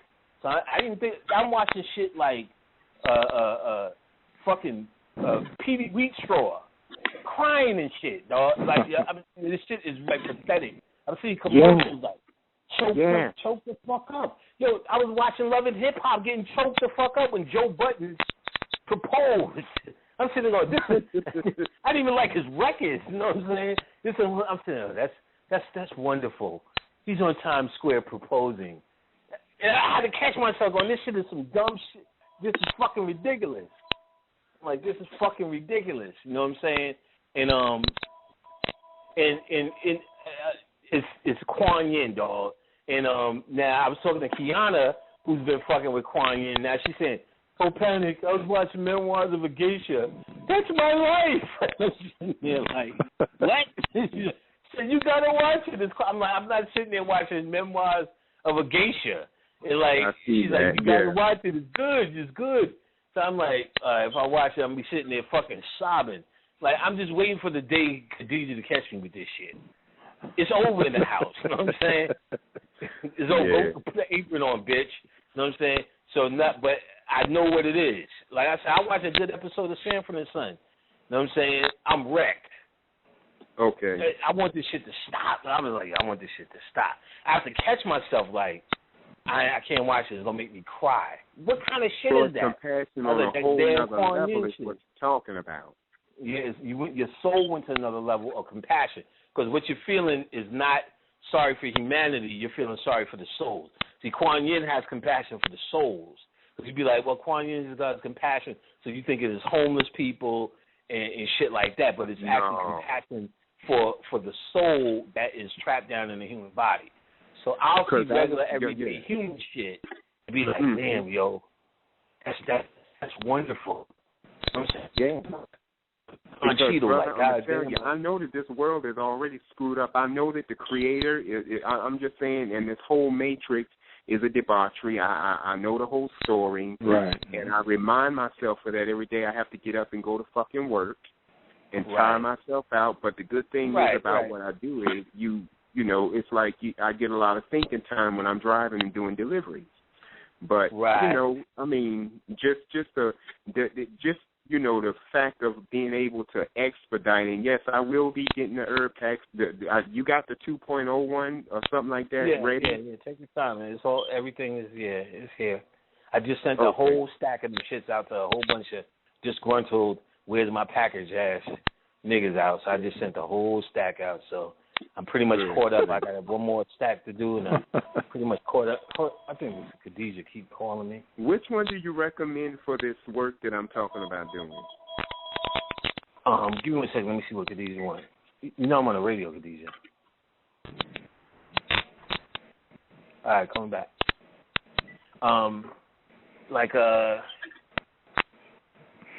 Well, for you mean to? I would say go with the compassion. You're just gonna be a crying ass nigga. Cause I tried everything. So you're just gonna be a crying ass nigga. So I mean, I would say if you've never tried it, just try a regular herb pack. See where it takes you in terms, because that's the first one that's gonna hit your pineal. See what it does. See where it takes you. You know what I mean? They're cheap, so it's not like you're gonna be like, well, if I try one, I'm gonna be so, it won't be till next year. They're like candy down there. So, you see how it works for you and all the rest of that shit. And, let me give that out. If you don't know, the herb pack are all natural organic herbs that it's a combination. I've been selling them for 3 years. It's like medicine for your pineal. It helps you with your meditation, helps you go to the next level. Very instrumental. You can smoke it or drink it as a tea. You can email me, panicpack@hotmail.com, panicpack@hotmail.com to get it. And, the prices are very reasonable. Also, my classes, and I'm just giving this message out to everybody. I didn't get a chance to. At my classes are going to start soon. We're finishing up we're finishing up a cycle now, so we're about to get into a new cycle. So now's the time. Class prices are very reasonable. You could be any place in the world. We do it via Skype, so you don't have to be here. If you're out here, you can come over to the house. If not, via Skype, I also record them, so you'll eventually get a recording of them. So it is on, it is cracking. I want to, of course, if you don't know by now, I've been talking about my man Jerry Miller and his organ pieces, and you should understand everyone needs a chip of that organ in their life. So if you can't get him on Facebook, you got to just email me, panicpack@hotmail.com. And I'll be able to put you in touch with Jerry. But primarily, if you're new to this game, if you're just hearing a couple of my lectures, I have 4 years of lectures for free. You can email me, panicpack@hotmail.com, PANICPACK @hotmail, and I'll send you links to all my lectures for free. Because at the end of the day, no matter what you buy from anybody, the information I give you has always been free and always the most important thing you can get from me. So I'm willing to get that for free. Just email me and ask for the links. So good, we got that out the way. Keep going. So I would say for you, I would say just a regular herb pack. That'll do you right. You know what I'm saying, for the first time. Or when you email me, I'll send you a list of the various types of herb packs I got, and you may see something that stands out. There's Dream, Hex, Money Packs, Love. I'm sure I'm missing Prosperity, Ancestor, depending on what you're trying to do. But the standard herb pack is for the pineal gland. Medicine for the third eye. Excellent. And there's things, of course, that Alim has that goes with it. He has chakras, stones, one of the best sets I've ever seen for a very good price. That was DrAlimLBay.com. But he has a lot of shit. There's always something hiding in the crevice that you could use magically for the occult for him. So he's just a site worth checking out. DrAlimLBay.com. PDFs are excellent. Mm-hmm. Oh, good. So, there's a lot of stuff going on. And at the end of the day, if you think it's a hustle, you can call and get fucking free. It's full of free links. So we give out good free shit as well. You know what I'm saying? Because what's more valuable is the lectures that you can get. Everything else does help pay the rent and keeps the lectures going. We're not going to kid ourselves. At the end of the day, lectures first, information first is there. So So we can move on, but I'm glad you brought that up because I don't think I would have the balls or the opportunity to talk about me just sitting here crying like a motherfucker. You know what I'm saying? Off of dumb shit, you know what I'm saying? Yeah. You know what I'm saying? Pulp Fiction. Nigga crying that thing. Oh, so, man. Wow. Yeah, it's fucking bad. It was going on for a while, then it stopped. Yeah. Boom. Then I'm watching TV like you can feel that lump in your throat watching the Django with a lump in my throat. I didn't even see that yet. God damn it, man. This ain't working for me, man. Right. But it is what it is. Because it's the heart that went to the next level. You know what I'm saying? Yeah. That's actually excellent. Excellente. This is all for your past lectures, by the way. I just want you to know that. I'm not a new listener to you. I've been listening to the one you did on. Yeah, I can tell. Yes, I just want you to, and that's from past lectures, the work that I did up to this point to get to that point. I just want you to, even though I haven't taken a class yet, I just want you to know that what you did was not in vain. So with that said, thank you, and I'm going to get off. What's your name again, brother? Oh, I'm JR calling out of New Jersey. I'm JR, but people call me JR for short. Okay, from New Jersey. Okay, I think I'm going to remember that. Yeah. All right, bro. I'm so glad to help. It's always good to see when I'm able to add to somebody's, transformation, and they're able to take the ball, run with it, and become something else. You know what I mean? No doubt about it. Oh, good. You're going to go to area code 860. Area code 860, you on the air. Oh, I'm finally on the air. After so many shows, I done forgot what I wanted to ask. Damn, that chick done threw me off. No, but hey man, y'all always have good shows, man. I wanted to know, like, really why people aren't like declared Moors. Why ain't that really pushed? I know Panic, you really be on it, like, like the eyes of the beholder, and you know what I'm saying, perception is really, you know what I'm saying, key. Like, why aren't you like a declared Moor? And Alim, why did you go that way? Because I'm more so leaning towards, I'm an Aquarius. I don't really like to have labels and things like that. I'm not even going to change my name. My name's Jonathan, so it's just going to be like that. You know what I'm saying?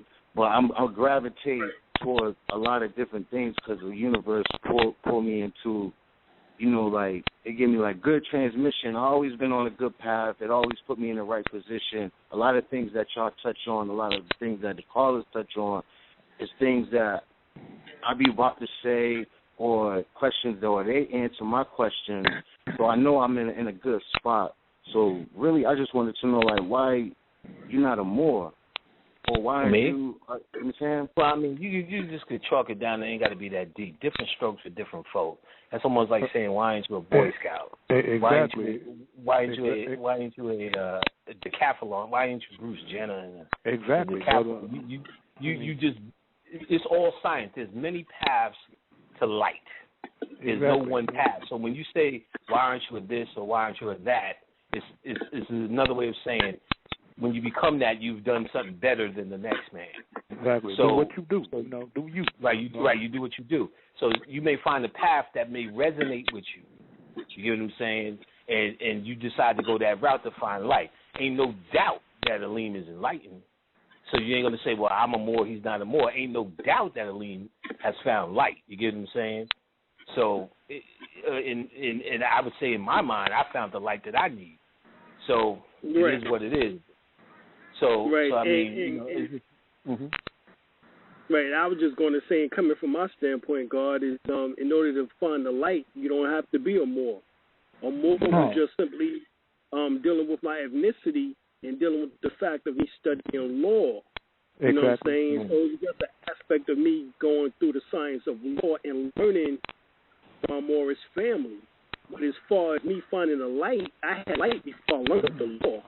You know what I'm saying? Right. In other words, my spirituality was always at the forefront. Me saving my soul was always at the forefront. It had nothing to do with the mundane, earthly existence of the shit that goes on here.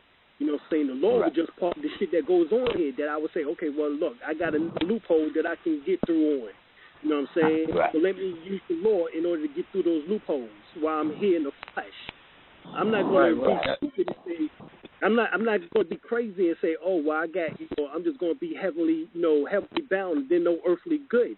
That ain't the way this shit's supposed to be. You know what I'm saying? You're supposed to have 1 foot in heaven and 1 foot on earth. In other words, you're supposed to balance the energies and balance this information. You know what I'm saying? Some cats just go too far to the left and too far to the fucking right. I ain't the case. Right. I have no problem with you. The reason why your name. I have no problem with that. Right. The reason why I was before, do you? Right. The reason why I was basing the question, it was basically like I kind of understood that, y'all was like second generation, so you was like privy to that information, so you went that path. Is the same with Panic. So my parents, not being privy to that information, I would be first generation for me knowing this information and passing it on to my generation. So that's why I kind of like answer my own question, but I still wanted to like ask that just to get, the ball rolling and whatnot. Gotcha. Well, I mean, there's 1,000 ways to find light. You know what I'm saying? You need to find your truth. That's really what it is. And no one needs to promote your truth as a better one. No one needs to promote this as a better one or a lesser one. I don't think it's generation. This information is actually timeless. So I don't think it goes from one generation to the next generation to the next generation. It's just a different dialogue for different situations. It's really, if I really just block everything away, Bobby said almost everything I've had to say. He just said it to his generation. So I'm not really the new guy. I'm just a guy who knows how to speak. And these are Bobby's words. He's the one who said, you need to do the old B shit.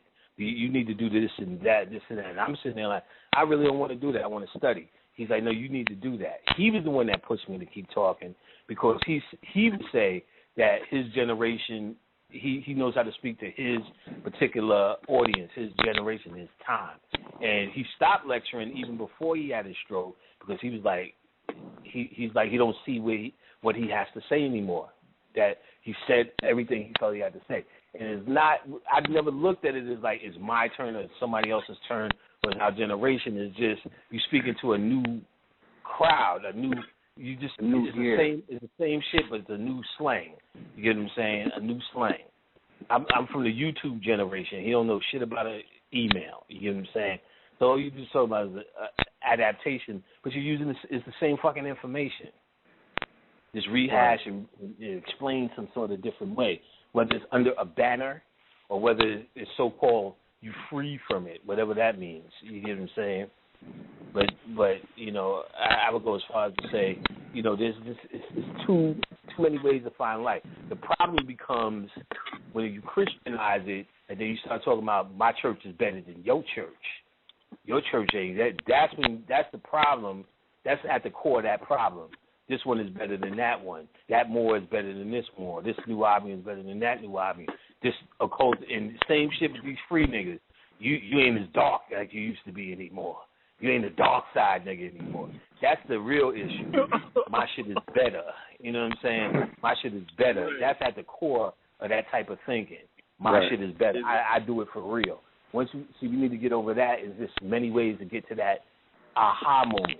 And the funniest shit is, the more you study, the more you see how much this shit can contradict. There's no one answer. Like, so most people are logical and they look for that one answer. Well, this is what Baphomet means, the end. But I've seen people break the shit down and it have a whole different meaning that's valid. You know what I'm saying? That's fucking valid. And then I've seen it my way, and I've known it to be valid based upon feelings and history. But I'm like, oh, I get it. Who the fuck ever said we both can't be right? You get what I'm saying? Who the fuck ever said we both can't be right? The only thing it's funny the way I got here is from the music, listening to Wu-Tang back then, wanting to know what they was talking about, and then to fast forward to now and to be something totally different, not being music, more spiritual, and then to finding out that this stuff been going on since the 50s and 40s, right. And like it's just amazing how this information, I know why it's not out there, but how we need for it to be in the community, for it to be something that we talking amongst ourselves, branching out more like, because I see the transmission from the sun every day coming down, Well, and this has been explained. It's been explained so many times that never was there a time where this information was for masses of people. There was not even one time, even at our height, it was still for a certain amount of people. But the elite that were running the planet knew how to take care of the masses. Now the elite that runs the planet lets the masses just be the fucking masses. But those masses never had that much knowledge of stuff. It was really just feeding their donkeys and growing their corn. You get what I'm saying? And then you had the sages and the priesthood class and all that. So it never was a point of the masses knowing. That's one of the first things you learn in occult science, that it's always the elite few. You make yourself available for those who want it, though. You get what I'm saying? So it's not the context of it's the elite and Joe and Bill can't get in, even though they're knocking at the door. If they're knocking at the door in this day and age, I think it's, you can always point people to information. But that's why I think it's so important to put the ball in their court. Because everybody, if you even ask a Christian, they'll have a conversation with you about the meaning of life if you're going to sit there and tell them all of this shit. But it's really just going on deaf ears. So one of the first things you learn is motherfuckers got to want to dig the shit out of you. That's when you say, okay, this person is serious. When they just won't stop. They're an eager beaver. And that is the definition, at least now, to see if they're worthy of even sharing certain amount of shit. And everybody learns that. Like, Khadijah had a co-worker. She asked me, Khadijah, all of this shit. By the time they got around to ain't no Jesus, but she didn't want to talk to Khadijah no more, you know what I'm saying? Right. And she said, there's another motherfucker on her job, can't stop. I had a dream, as she started talking to him for real, and he's really on it. So it's like you can just tell by somebody's excitement or their zeal if you if you should be giving them this, sharing certain information. So you always got to see if they're going to do the work. You know what I'm saying? So that was always my motto. What the fuck you asking me shit that you can find out on Google? I mean, if you don't want to know, you know what I'm saying? I wouldn't be waiting to fucking talk to me on no goddamn phone. Niggas, Panic, I was trying to call you for 6 months. What's the question? What's the difference between this Mason or that Mason? I'm sitting there like, now I don't want to just dog that brother, but like, now let's put it in another context. If I say to you, I want to join a gang, and I go, well, Alim, what's the difference between a Crip and a Blood? this nigga's a fucking idiot. You know what I'm saying?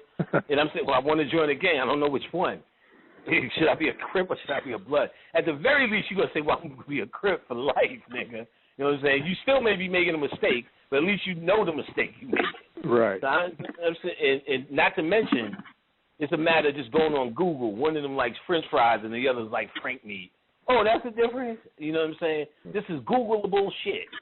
You know what I'm saying? So I'm like, so it's not that he's bothering me. It's not that I'm above that. It just makes me think a whole different way. And that way is like, well, what's in his mind where he feels that he needs to rely on somebody else for that level of questioning? If he needs to rely on somebody else for that level of questioning, why would you give him anything worth anything if he can't figure out this basic a Dr. Seuss level of study? You know what I'm saying? There's certain prerequisites that you kind of expect somebody to walk through the door with, and at the very least, that's the aggression for knowledge. Like I'm saying, you're not even aggressive enough if you're going to ask me the difference. You know what I'm saying? Right. We shouldn't. You know, Baphomet has a 7-page Wikipedia now. There's no reason to ask, well, what is Baphomet? I get if you could add, once you studied it, you may need to understand some occult concepts, some concepts to activate it. You know what I'm saying?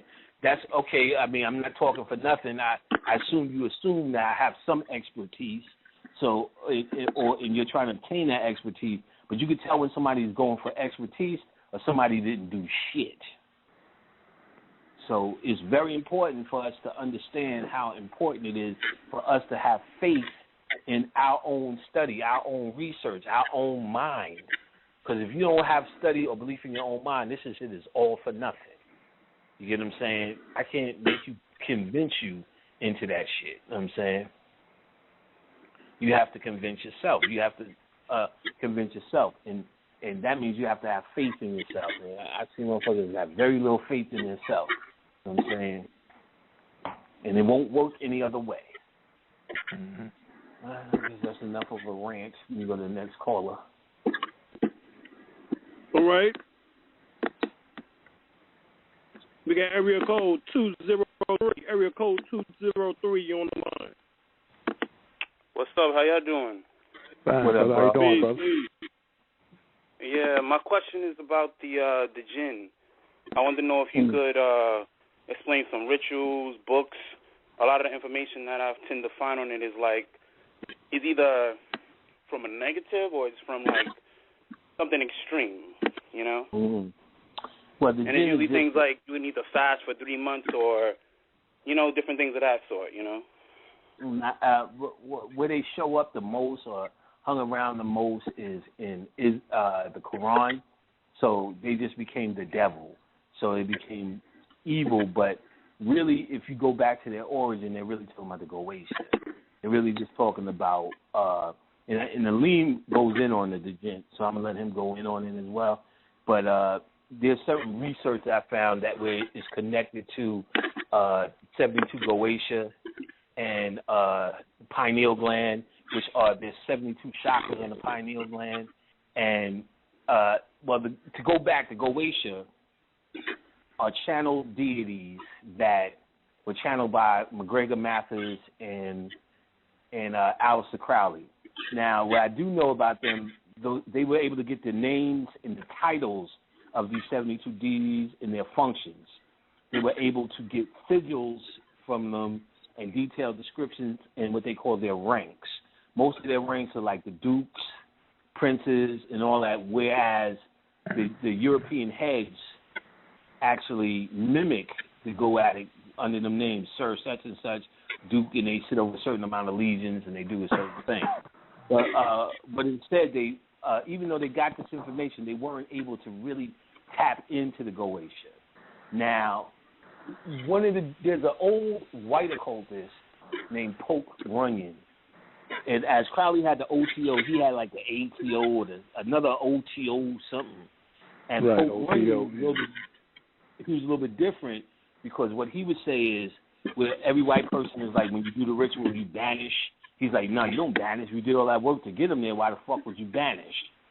Which he's talking some certified nigga shit.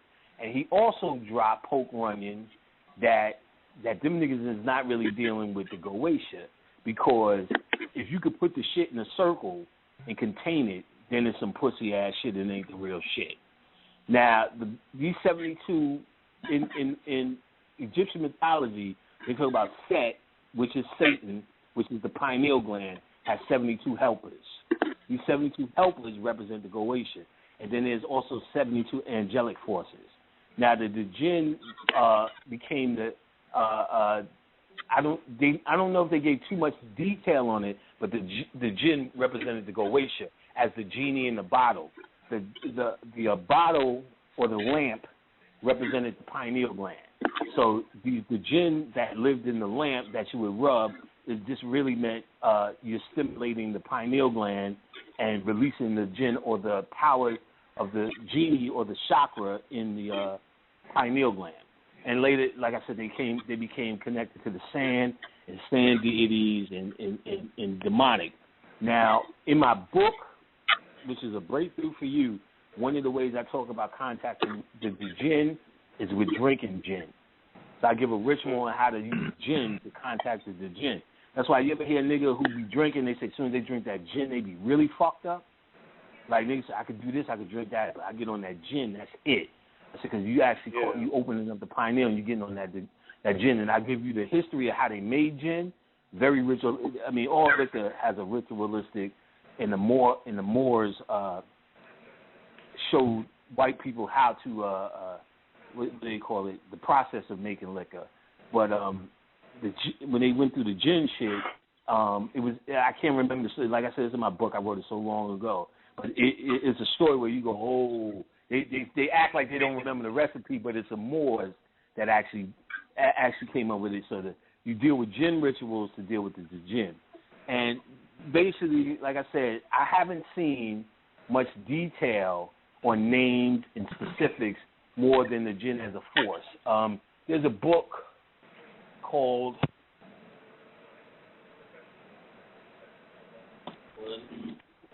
One second. What? It's called A Field Guide to Demons, Fairies, Fallen Angels, and Other Subversive Spirits by Carol K. Mack and Dinah Mack. They have a little good thing on the jinn in there, or the jinn. They also call it jinn, which was short for genie. So, and I know Alim knows some stuff on this. He broke down shit with like Aladdin, and all that stuff. I don't know if he wants to speak on that. Yeah, yeah, I'm here. Can you hear me? Okay, yeah, gotcha. Yeah. All right. In the physical sense, jinns is nothing more than your genes, which is your ancestors. Mm-hmm. All right. I mean, that's the most basic thing. And Islam was geared towards the fact of you not acknowledging your ancestors. Therefore, the jinn, your ancestors, became evil. Okay. In other words, you didn't have to go through the middle through what is called, the middle person or people. You can go straight to God or Allah. You know what I'm saying? Allah being nothing more than your higher self.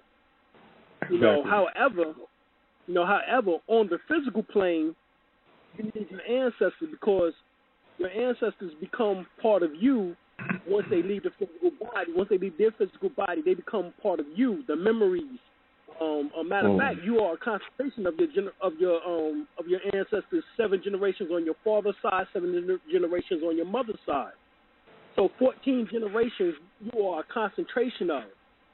But those that have passed on, they go inside of you. All right. So that is basically the science, of the jinns, as far as I'm concerned. The 72 Goetias, the 72 angelical force, which actually comes out to 72,000 comes to 144,000 when you add them together. All right, you have 72,000 crystal sand-like particles in which that is around what's called the Kunta gland, where the Kundalini resides at. You have 72,000 sand-like particles around the pineal gland. You raise the Kundalini raises up those 72,000 goetions to become part of the 72,000 angelical forces, which becomes the 144,000. Right. That's what's going on. So, that's what Brother Panic is saying. That's what I'm saying. That's what Brother Bobby told niggas 20 years ago. That's it. Right. All right. All right, so I checked that information out. The book you mentioned, you said, Carol K. The Field Guide to Demons. Like I said, it's a pretty good book, and it really it expands on all the demons and the concept of it, and it gives you the folk tale, the folklore, how some of them how they so-called turned evil and how they were good before. You know what I mean? Because of course, Damien meant genius before. And it meant angelic force and angel before, and then it became what it is now, and so on and so forth. So they kind of go in. That's a pretty good book, on that level. And that's also another thing that Pope Runyon, the white boy, points out. When Alim just dropped that to go at it, they have the angelic counterpart, and that's the 144. And I can't remember how I did it. It's in my book where I connected to the 5. The 72 has a lot of connection to the 5, and that becomes the 5 points of Baphomet. And remember, that 5 points of Baphomet controls the Goetia, controls the 72. I can't remember how I made the connection. Like I said, I wrote it so long ago, and I was in channel writing this book. But I showed where 5 and 72 come together. And, of course, the 144 come together. But where the 5 comes in and how it's split into those 5 points come together as the 72 in some weird way like that.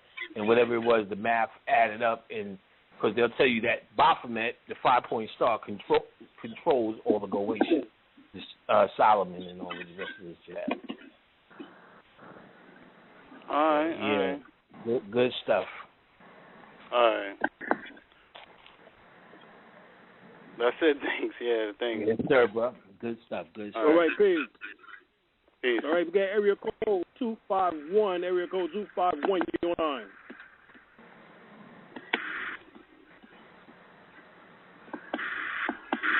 Peace. Sound like Lord D. Area code 251. Area code 251. Right, we're going to go to area code 251. 215. Area code 215. You're on the line. Peace. What up? What's going on, bro? You can hear me, bro? Yes, sir. What's up? Yeah, we got you. What's good, bro? I'm Black, calling out of Jersey, bro. What up, Black? What's up, bro? My question is, like we deal with the spirit realm and everything. So,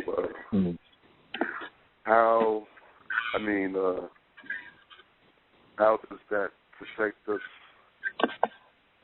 in situations like, when we get sick, like for example, like in Bob's situation. My question was like, was he still protected? I'm glad you brought that up. Because people have been asking me about it. They're just so baffled. 2 things. First of all, Bobby, like anybody else, is having a human experience. The body is not going to last forever. Everyone came here to do what they came here to do, and everyone's going to die from something no matter what you're into. In fact, Bobby has a lecture, I think it's a Mayat lecture in Harlem, when he's talking about the goddess Sachet. And the goddess Sachet is the goddess of melanin. And what Sachet does, she's also the goddess of writing. And he explained how she's writing on this tablet about everyone's life, that no matter what, your time is your time, and you're going to die from something. So it's not, to say he just got sick and the spirits wasn't protecting him and all that is another way of saying that you believe random shit is happening. You get what I'm saying? That Jesus is not looking out for you, or somebody is not looking out for you. It doesn't work like that. You're here to do what you came to do. If he left tomorrow, I guarantee you what he's done for folks, I would say, is a grand success on planet Earth. You get what I'm saying? Oh, yeah, definitely. While most motherfuckers only still can't figure out how to fucking roller skate. So somebody asked me if Bobby once said in a lecture, we're spiritually protected, so how did he get a stroke? I'm like, no, he has a human body and a human brain, and he will die like a human. But when he's talking about spiritually protected, the spiritual work that he's done is pristine, hands down. So now there are things, and I pointed this out on our show on a Wednesday. There's something called fate. There's a certain amount of things you can control through perspective, and there's a certain amount of things that's going to happen regardless. So if you came to this planet, you came for a purpose. There's no one without a purpose, even if it's a prostitute, even if it's to be a one-legged prostitute with a skateboard. While we scoff at that, it still may be somebody's greatest work. So you're here to do what you came to do. Now, there are certain things that while you're here doing it, you can change. You can change based upon perspective, and a lot of minor health things are those things. So catching a cold is something that you could avoid. So let's say you were designed to be a taxi driver. From your perspective and what you could do, you're going to drive that taxi because that's what you came to do. You may do it with a cold. You may do it with happy. You may do it sad. You may do it stressful. You may do it because you love it. That's all in your mind. But you're going to be in that cab. You get what I'm saying? So Bobby having a stroke, we need to understand that like for me, instance for me, I have high blood pressure. There's nothing. I've tried everything, ate every fucking herb, and did every fucking goddamn thing every goddamn conscious person said. And up until tonight, when I could be getting goji berries too, and this shit don't change because it's something that I'm supposed to go through. I'm learning a lesson through it. You get what I'm saying? But then there's shit that I know. There's certain shit that I can spiritually deal with that is my choice. You get what I'm saying? So your chakra work is your choice. And certain so-called major diseases are your choice too. But certain things are written in stone for you, I believe. You get what I'm saying? So for the most part, so getting back to your question, these deities are represented as formulas, as particular medicines, as particular energy fillers to energy that's missing in your life. So if you're missing combination 731, then you have to figure out what deity fulfills 731. And then to deal with the energy is like filling up that gap for completion or balance. Completion or balance. So the big idea is that to know your deities is just basically the same way you may know a whole bunch of vitamins you should take for whatever. You ever meet like one of these health guys and they tell you whatever vitamin? My pee is funny. Get some cranberries. You know what I'm saying? You know, I can't sit straight. Get some vitamin E, mix with vitamin C and some razzleberries. And you're like, oh, that shit works. They happen to know all of these physical prescriptions for us to take for the physical body because it's easy. You get what I'm saying? You know your knee hurts, you know to take some MSM, Chondroitin and shit. Now, the spiritual realm represents that same process. You're using spirits like, let's say, herbs. So to know the spirit is to know the prescription. So if you're looking for healing deities, there's always a healing deity. You're looking for relationship deities, there's always a relationship deity. Money deities, there's always a money deity. There's always a this, there's always a that. And here's the good news. If you can't find them, you can make some shit up, and it'll still work, because that's the concept. There's a book called Creating Magical Entities by Scott Cunningham. Hold on, I don't think it's Scott Cunningham. It's something Cunningham, I'll tell you right now. It is Creating Magical Entities. It is by David Michael Cunningham. And he tells you how to make an entity as powerful as whatever you need that represents the biggest thing in your life, or as something as minor as a deity to help you get to work faster for traffic. And so the point is you're making your own medicine with your mind. Right. And so creativity dictates how far you can go. Your mind dictates how much you can expand. You're only limited by your imagination. Only limited by your imagination. But don't get it twisted. If you are supposed to die on Tuesday, you're not going to find a deity that's going to keep you alive. You're supposed to be off this planet. You have a purpose and a mission. So Bobby himself, who people, only a few people ask me that question. He's got a lecture where he's talking about when it's your time, it's your time. Via the goddess Sachet, husband of Tahuti. And, you know, that's clear. Otherwise, we'd be living for fucking forever. Right. Who would die? You know what I'm saying? Who would, not even because you're conscious. Or niggas on accident, you know what I'm saying, would never die. Because if you had the ability to not die, just out of, it's kind of like that because the closest I've seen people come is what they call dementia. That and usually people with purposeless life. Dementia is related to the word dimension. And my grandmother had dementia. And they usually get it, it's a psychological thing. Because, you know, I was talking to my aunt, her daughter, said, well, you know, what, everybody else dead. She the only one alive, you know what I'm saying? With an ego and shit, with an ego. You know what I'm saying? We go to my nephew's graduation, my sister pulled up to the curb, so, you know, my grandmother couldn't get up in the truck. So, you know, everybody had to close the doors, and she had to get closer. I swear, she talked for about half an hour about how she could have did it. I'm like, nigga, let it go, yo. You old, son. But the stockings was in the way. I'm like, you old, yo. I'm like, you don't want. She's still here. She don't want to give up. Like, like you need to give up, son. Like, this is like 10 years ago when this shit was happening. She's still here. She's in the same home that is Dr. Ben. So that's how I know he was chilling, because they be chilling in there. I was like, she needed to give Dr. Ben some ass. Go get her to the next level. That nigga think I'm playing. I'm serious. And my grandmother was kind of like, I was like, she kind of a floozy. Like, we went there, and I was like, she was showing me these pictures. She's like, yeah, this is when I was in New Orleans. This is when I was in Louisiana. I was with this nigga and such and such. I was with this nigga over there. I'm sitting there going, you just traveled to America. What the fuck? I'm saying, I don't even want to hear no more. Know what I'm saying? I don't even want to hear no more. And then word to the mother, like my uncles and them, they still go. They go every week. They put up pictures. She looked like old as hell. I'm like, she came to me in the dream world asking me about death. I don't really want to go yet. I'm like, you need to leave. You know what I'm saying? She just feeding them mush every day. And then you can put a picture up on Facebook talking about black don't crack.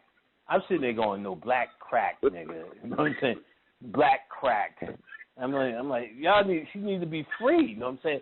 And now my aunt was telling me she was slipping. She would do shit like take money out the bank, be counting money in the street. You know what I'm saying? Thousands. So she said dude was doing shit like that at first. She said the only person left was my grandfather's sister. She said as soon as my grandfather's sister left, that's when she was gone. Because she ain't supposed to fucking be here no more. But so her spirit is gone. But she refused to let go of the body. You know what I'm saying? So when they're so scared, it's like they become zombies. So their spirit is in that world. Because I went to the world she was in, and I'm sitting there like, it's like halfway in, halfway out. It's like real purgatory. I have a good friend whose grandmother was like that too. Wouldn't leave. You know what I'm saying? She used to come to me a lot and be like, oh, I ain't ready for that. I'm like, yo, your daughter's here. Your daughter in them is gone. My father's gone before she's gone. I'm like, you need to go ahead.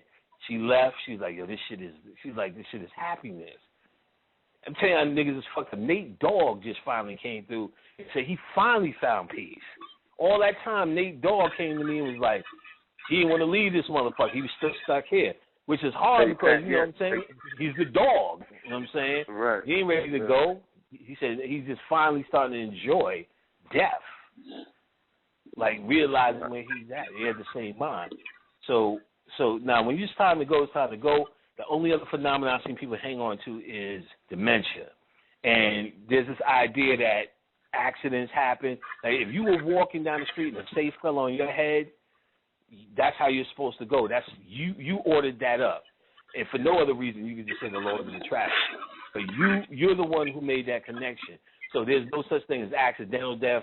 You know what I'm saying? You know, if you get trampled by the elephant, that elephant looked around the room and said, not this nigga, that nigga. You know what I'm saying? And that's a reason. You get what I'm saying? So you spiritually, you're protected from the everyday minutia of shit. You get what I'm saying? I've seen the everyday bullshit, but there's bullshit that's going to happen. That's because that's what planet Earth is. You get what I'm saying? You don't get to say humanity's fucked up, but then I do some spiritual shit and everything is everything. You know what I'm saying? No, it's fucked up for a reason. You get what I'm saying? It's fucked up for a reason. It's this perception, you know, this constant plight to keep your body safe, which is nothing more than your ego fighting to survive. And you're fighting based upon the stimuli that's sitting around you. They tell you that we on red alert. They tell you that this guy's coming and this bad guy and Osama bin whatever's coming, and motherfuckers get uptight. You get what I'm saying? Based upon perspective. But at the end of the day, this is because that's the nature of humanity. Sickness is the nature of humanity. Everyone's going to get sick and everyone's going to die. I like something my boy Tef said to me one time. He said, I don't give a fuck how conscious you are, Panic. They're going to bury your ass in the church. You know what I'm saying? I said, you're right. They're going to take your ass to church and get you a regular service, nigga. You know what I'm saying?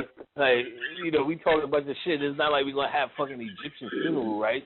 You're going through humanity. This is you're having a human experience.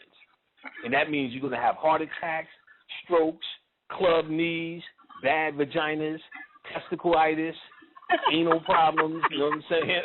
All sorts of shit, you know, itchy titties, all sorts of shit. You're going to have all of this happen because you are having a human experience. I don't give a fuck how spiritual you are.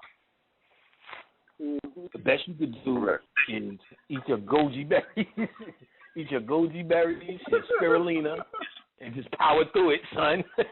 Just hold your head down, eat your spirulina, and power through it, kid. See what happens. You know what I'm saying? Maybe you get a good chick. Maybe you get a good chick in your corner, and that's the best you could do. A good chick, a good book, and a good three-piece dinner. That's the best you can do. You know what I'm saying? But it's going to go. You know, it's going to go down. No one is more magical than it's the quality of the work you do here that says a lot. So ain't nobody could question Bobby's quality if he left tomorrow. He deserves the fucking vacation. He deserves the fucking vacation. So and nobody could question his quality of work. I would say that shit is completed. You get what I'm saying? Right. Shit, as much as I be fucking watching TV crying, I think I'm done here. You know what I'm saying? I'm like, I think I'm about washed up. You know what I'm saying? I ain't gonna lie. I feel more than ever. Niggas said, Panic is your time. Like, all right, niggas, it was good, nigga. I ain't gonna say bye to niggas. Niggas gonna be like, Panic ain't even say bye, yo. I'm just gonna leave a note. Don't do no fucking rituals to me. Only nigga I wanted to do a ritual to me is Jose because he be putting out KFC. Other than that, I don't want to. And niggas putting out fruit and shit. Fuck all of that. Y'all niggas ain't gonna put out nothing good. Fucking turkey burgers for me. All y'all gonna do be on Blog Talk. I think it was Panic that was coming through because I was sitting on my couch and I was saying, should I be a Mason? A York Mason? And I think it was Panic coming through saying, nigga, what the fuck is wrong with you? I'm like, yeah, y'all niggas ain't doing enough for me. I'm only joking. Like, y'all be getting busy. I ain't gonna lie. All jokes aside, I like how y'all doing. Y'all getting busy. A lot of y'all taking the classes. Y'all on your grind. I get a lot of emails, people saying this happened and that happened. So I'm only fucking with y'all. Y'all doing what y'all need to be doing.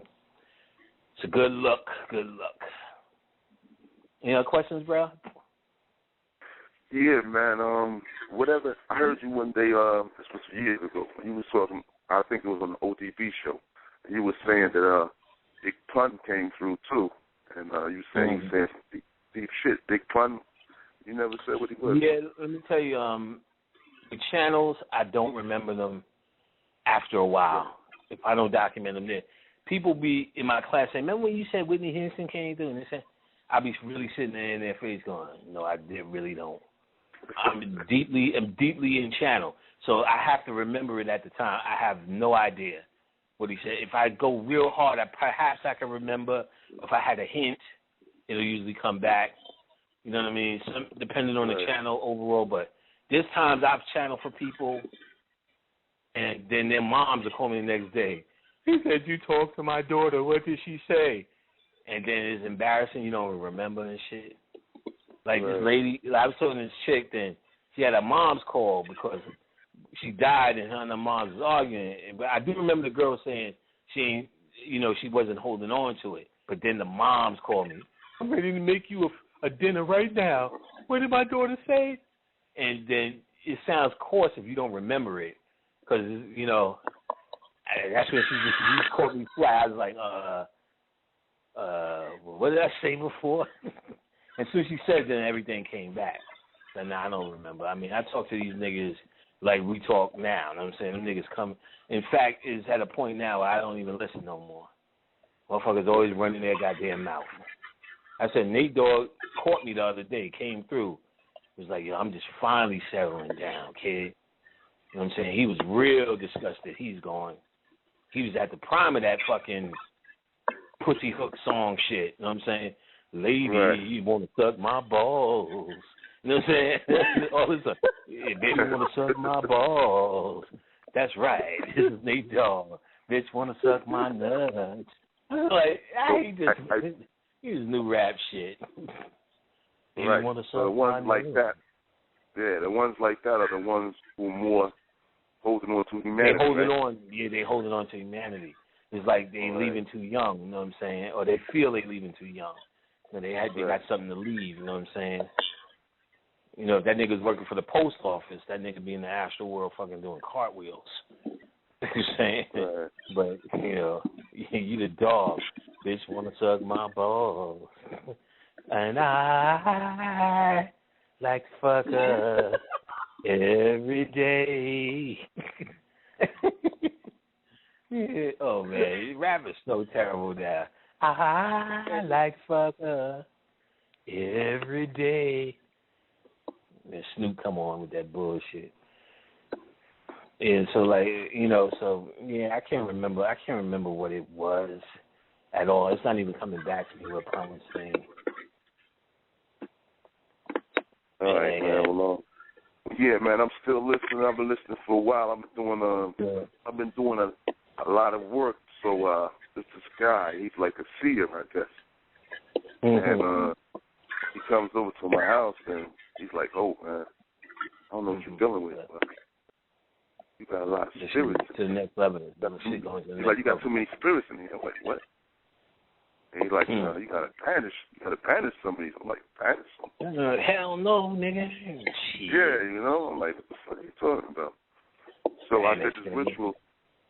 Yeah, so I did this ritual around the house.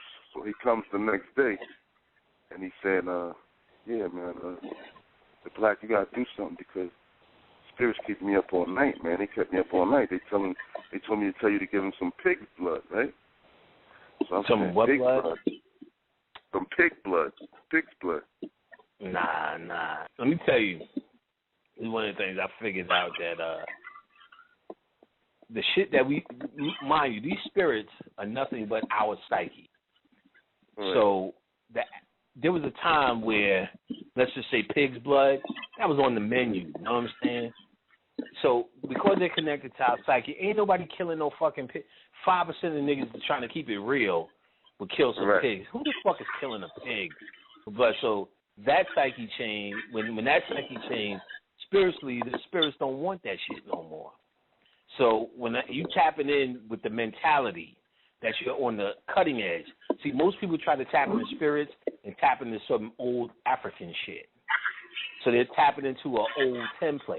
If you tap into the new shit, like with the mentality, I'm trying to go to a next evolved level, those same spirits have evolved and they talk to you differently. They share different information.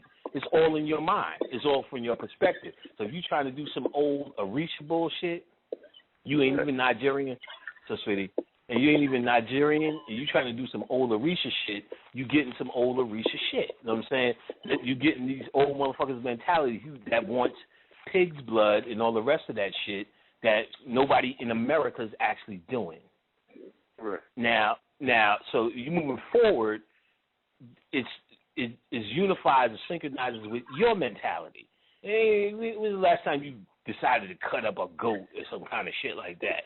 It ain't happening. You know what I'm saying? Now, right. So they don't want that. What you got is the deities that are around him, that are connected to him. When he comes into your house, they're trying to fight for survive. They're asking him for pig's blood because they are fucking weak in your presence. So they're telling him all of this because they're telling him what they need for them to survive. That old bullshit. You get what I'm saying? That old bullshit. So your frequency is a new frequency. They're not used to that. It's like if I walked into a goddamn Wheezy concert with a Run DMC fucking outfit on. I would be out of place. You know what I'm saying? There was a time when that shit was the shit. You know what I'm saying? Well, that nigga got a hot Adidas with a Godfather hat on, son. That nigga panicked. Boy, that nigga's dressed just like DMC. Now, if I walked in with that shit, niggas be like, yo, what the fuck happened to him, yo? Who's his wife? Letting him walk out the house with that shit on, you know what I'm saying? Walking around to my mom's radio, you know, this kind of shit. It's played out, you know what I'm saying? It's played out. So they're communicating with him, trying to get those icons from that era. So if he had the Run DMC on, I need a gold chain and some glasses immediately. Or if he's LL, I need a sweatsuit with a Kango immediately. You know what I'm saying? And you like, he's waking up, they want pig's blood. No, they want that from your ass because they just took a hit kick in the ass from some new deities. You get what I'm saying? From some new mentality shit. And that's what's real, all these goddamn Christianized old E5 niggas. You know what I'm saying? That's what's real. Them niggas want some old technology shit. You get what I'm saying? So them niggas do not want any of that shit anymore. It's not working. You got to think about it. If these spirits are niggas, and they are niggas, how much motherfucking pig's blood do you want? Give me some motherfucking Doritos. Upgrade, nigga. You know what I'm saying? Give me some shit y'all niggas eating now. You know what I'm saying? You know, when I used to go to the Botanicas, the deities used to come and arrest me. Be like, yo, please get me the fuck up out of here. The main one was Dr. Hernandez that did that, and Lama Dama. They said, yo, please take me out of this motherfucker. Give me some potato chips. As soon as you talk to them, they just eat coffee, cigars, and liquor. And they got to do it for 21 days. I love this. I love the shit out of collard greens. Feed me that shit for 21 days and see how much I want to help you spiritually. You know what I'm saying? Panny, I'm going to feed you collard greens for 21 days. Help me with my rent. What? Oh, fat chance. You know what I'm saying? Fat chance. But if you the nigga putting out, like my man Jose putting out that KFC, you know what I'm saying? Mighty Wings. You know what I'm saying? That barbecue, that fake barbecue sauce. You know what I'm saying? I'm like, oh, my God. You know what I'm saying? I need to help this nigga with his rent. You know what I'm saying? I need to help this nigga. You know what I'm saying? Raise Kundalini or some shit. You know what I'm saying? So it's the same thing. These things have consciousness where it's matched to your psyche. So that's earlier we were talking about how you invoke them as if they were your personal friends because it's matching your psyche. And it's tailor-fitted to your personality. So she needs to interact with Baphomet how she feels she should interact if she met a person. So if I met this guy named John at the bar, me and him may be cool, but you may meet John, I don't like this motherfucker, you know what I'm saying? And he's the same guy to me as you. So it's how he made you feel that shows how you should be interacting with this dude. I don't trust this dude. Me, I'm like, well, nah, I'm good. I don't mind leaving my wallet around him. You like, you know what I'm saying? I wouldn't leave my fucking, you know what I'm saying, around this. But and you would make that determination based upon your observation. You get what I'm saying? So it's the same thing when you see a Baphomet or any of these deities. You observe it and see the symbology, because the symbology is telling you their personality. Once you see their personality and the symbols either resonate with you, and you interact the same way you would meet this person and see what it does for you. And then you invoke a relationship the same way you did with your inanimate objects, your dolls, your toys, your little tree house and all this kind of shit like that. Because what it does is you're just transferring your psyche or that portion of you, that spiritual portion into you, into that inanimate object, based upon the way you see Isis, the way you see Maya, the way you see Baphomet. So if you see Baphomet a certain way, you have it in your head, then you invoke your statue or your necklace with that shit. And then it protects you or whatever it is you got going on for it. You know what I'm saying? Whatever you're doing. It's real simple shit. It's really not complex. And it's really what we do naturally. You know what I'm saying? But because of our religious training, like, we just get stuck on this old shit, but we're not using common sense. I'm telling people it's just common sense. If you're thinking like an old person, you're going to get old shit. You know what I'm saying? Because all of these spirits are just an extension. Because think of the alternative. If they're not what I'm saying, then that means it's somebody standing in the cosmos looking at your ass. If it's not what I'm saying, that means there's somebody out there. And that makes no fucking sense. You know what I'm saying? That there's somebody named Osiris just hanging the fuck around waiting for you to put down some bananas. You know what I'm saying? Yeah. That doesn't even make any sense.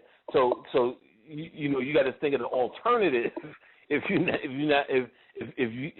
can't understand that somebody named Obatala is actually mad that you poured 23 glasses of water and not 24, so he's pissed.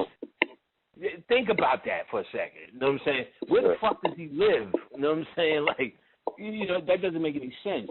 So, you know, you're talking about concepts. You're talking about symbols. You're talking about descriptions. You're talking about, you give them stories and mythologies so we know how to interact with them.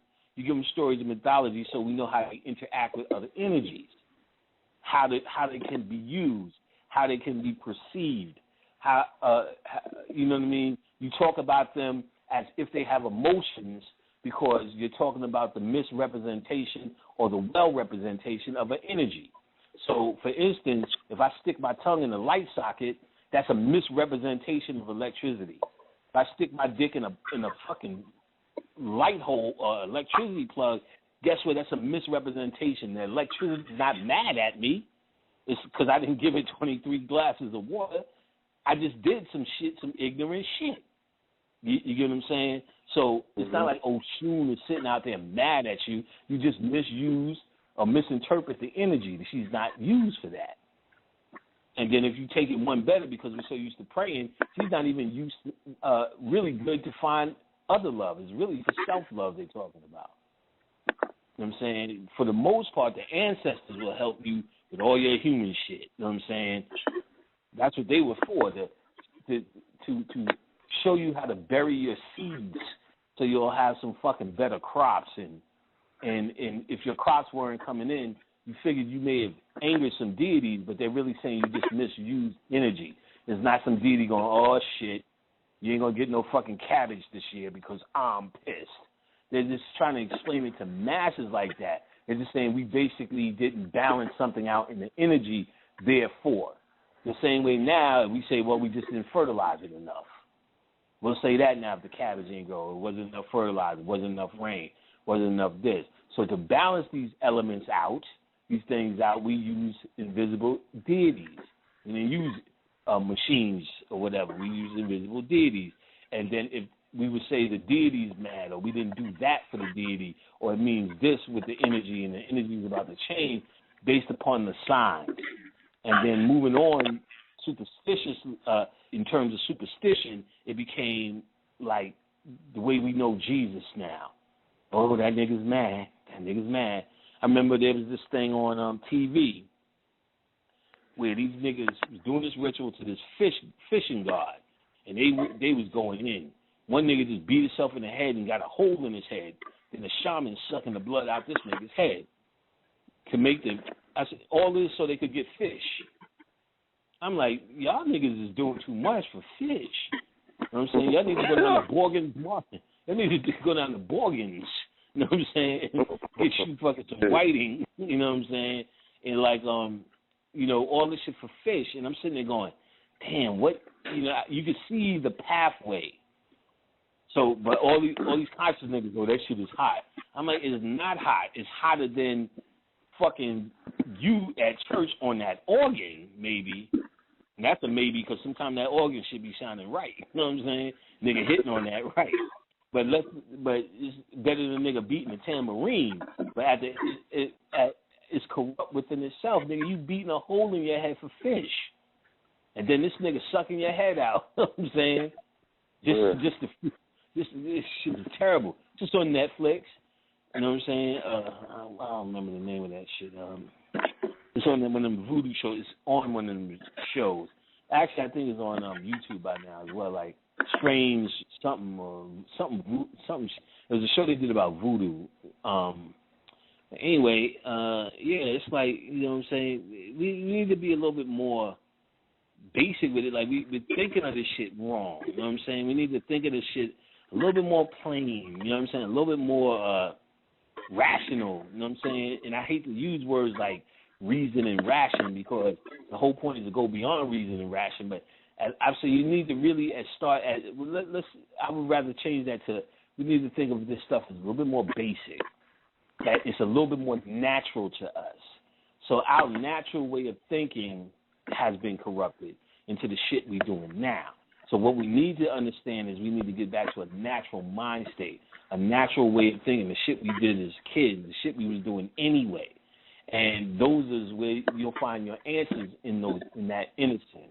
You know what I'm saying? We're trying to find answers in complexity because we think we're following the white man's lead because this is complex for him. This is not complex for us. But all the books and all of that shit that he's writing is trying to explain us naturally, trying to explain what we do every single day. They have a whole section on chaos magic, which has nothing to do, that has everything to do with melanin. And this is what you do every day. This is your lazy black ass that wants to go to the party constantly. You know what I'm saying? And like I said, when I started contacting spirits, all they wanted to do was party. And there were certain gateways I had to fucking rank. They call it Jonesing, ranking, or the dozens, just to get in that motherfucker. Well, man, it's nothing like waking up saying, oh, I get it. It's just as everything nigga. Everything nigga. Not everything black, not everything African American, everything nigga. So you walk in the spirit world, some places you got to pull your pants down. You know what I'm saying? Yeah. You come in fucking. You know what I'm saying? I'm like, oh, I get it. This is nigga shit. This is nigga shit. You know what I'm saying? You ain't going in that motherfucker with no dignity, talking that Jesse Jackson bullshit. I have overcame and we shall overcome. He's like, nigga, what are you talking about? Nigga, I seen Martin Luther King in the spirit world getting down, nigga. Shit wasn't stiff. He took off that suit. You know what I'm saying? He wasn't sitting around old cold redder. You know what I'm saying? There's old brother panic. That nigga was coming through on some hard shit. Martin Luther King. So if he's coming through on some hard shit, man, you know, I seen motherfucker Malcolm X. Y'all niggas don't know. Malcolm X just came through one time on his birthday and just joked. While y'all niggas is all serious, he just joked for hours. Like, this nigga is funny. This nigga, he came through and said, yo, put on his movie with Denzel. So I'm getting all serious. Did you like the movie, brother? So he said, oh, I loved it. He said, that's me that made Denzel's career go to the next level because of it. And I said, oh, okay. And he said, look how funny this shit is, though. I swear to you, I'm watching the movie and laughing at this shit like a comedy. Malcolm X, nigga, when he's going, state your number, little. He's going, I forgot it. This shit had me out. I don't know why it was so funny, but word is born, Malcolm X is in there dying laughing with me. And he told me some shit. I wrote all this shit down. and cannot find it to this day. Off the hook shit. I'm writing this shit down at the end of the night. But this nigga laughed through the whole movie. I forgot it. State the number, little. I forgot it. Yo, I just kept rewinding that part. And this nigga is in the room laughing at that shit. State your number, little. He said, what the fuck you doing for me, Chappie? All that shit. Laughing at it, you know what I'm saying? Laughing at it. I was like, well, you like the movie? He said, yeah, you know what I'm saying? Said that shit. He said, I'm what made Denzel's career. That's my swagger behind this nigga. Denzel Washington still has Malcolm X swagger behind him. It's just transformed. It's just not consciousness. It's just transformed into leading man shit. Man, I don't know. This shit is powerful shit, man. Motherfucking Joe Louis came through. It was like, in the 80s, nigga went out hard. You know what I'm saying? He died broke, handing out drinks at the fucking Mirage or wherever. So he came back and raised up Mike Tyson. I said, oh, that makes so much fucking sense. So, yeah, that was his energy. And see, whatever acclimates Mike Tyson gets, it pushes Joe, what's his name? The fighter, not Joe Louis, what's the big nigga from Harlem? Looked just like Mike Tyson. The boxer that died in the 80s looked just like Tyson. First nigga to knock niggas out. Was it Joe Louis? Joe Louis, yeah, Joe Louis came. And it puts them on the next level. That's how they get out this little damn what you call it? This little astral world when they get stuck based upon humanity. Motherfucking Jimi Hendrix came through on his birthday. Said, man, I'm the one that put that energy behind Prince. Purple haze just became purple rain. He said, so when Prince rose up during Purple Rain, he said, I ate and went to the next level. A lot of niggas, it was the real 50 Cent. Whereas before there was rap music, there was a nigga in New York named 50 Cent that was known for stick-ups. The bullshit rapper named himself after this stick-up dude who got killed. Said, no, that was me. Come and eat him. And this was before fame of rap music was able to do it for niggas. He was famous for another reason, sticking niggas up. And there's a lot of motherfuckers that came through. Man, shit. Ella Fitzgerald, Joe Louis, and man, shit, Ella Fitzgerald showed me a fucking burning vagina one night. I woke up, my whole fucking eye was bloodshot. You know what I'm saying? And told me her name, dropped all this shit about Pallades in the Star Era. Said that's her. And I don't even listen to jazz. First they came to made me listen to jazz. That sad jazz and shit. I'm walking around Brooklyn playing that shit in my iPod. It looked like the soundtrack to the ghetto. Everything. And I'm saying this is depressing shit. So I'm listening to everybody, seeing who's trying to come through. So I'm in meditation on the train. Boom, I felt somebody, like a deity, kiss me. Open my eyes to see who it was. I said, okay, it makes sense. We have the same birthday. She dropped all this Palladian shit, dropped the bird language on me, all of this shit. Another nigga was coming through. I was like, who the fuck is this? Louis Armstrong. I said, I know this nigga ain't coming. Hello, darling. I'm sitting there going. Then it hit me. I remember Bobby did a lecture. Said this nigga was on some voodoo shit. He said this nigga had a magic in his horn and all this kind of shit. So I said, let me check this. Then I found out they did a lot of records together. Man, that night, she came, gave me her name. He came, she showed me her vagina all fucking night. And she said, man, she been blowing up fucking hurricanes. This is when the wildfires was happening in California in 2010. In 2010, I remember telling about it, so California's going to be fucked up this year. And she said that was her sitting on the Pacific just blowing. And then she used to be able to break glass with her fucking mouth. Ike Turner came through. You know what I'm saying? This nigga told me to drink some green shit.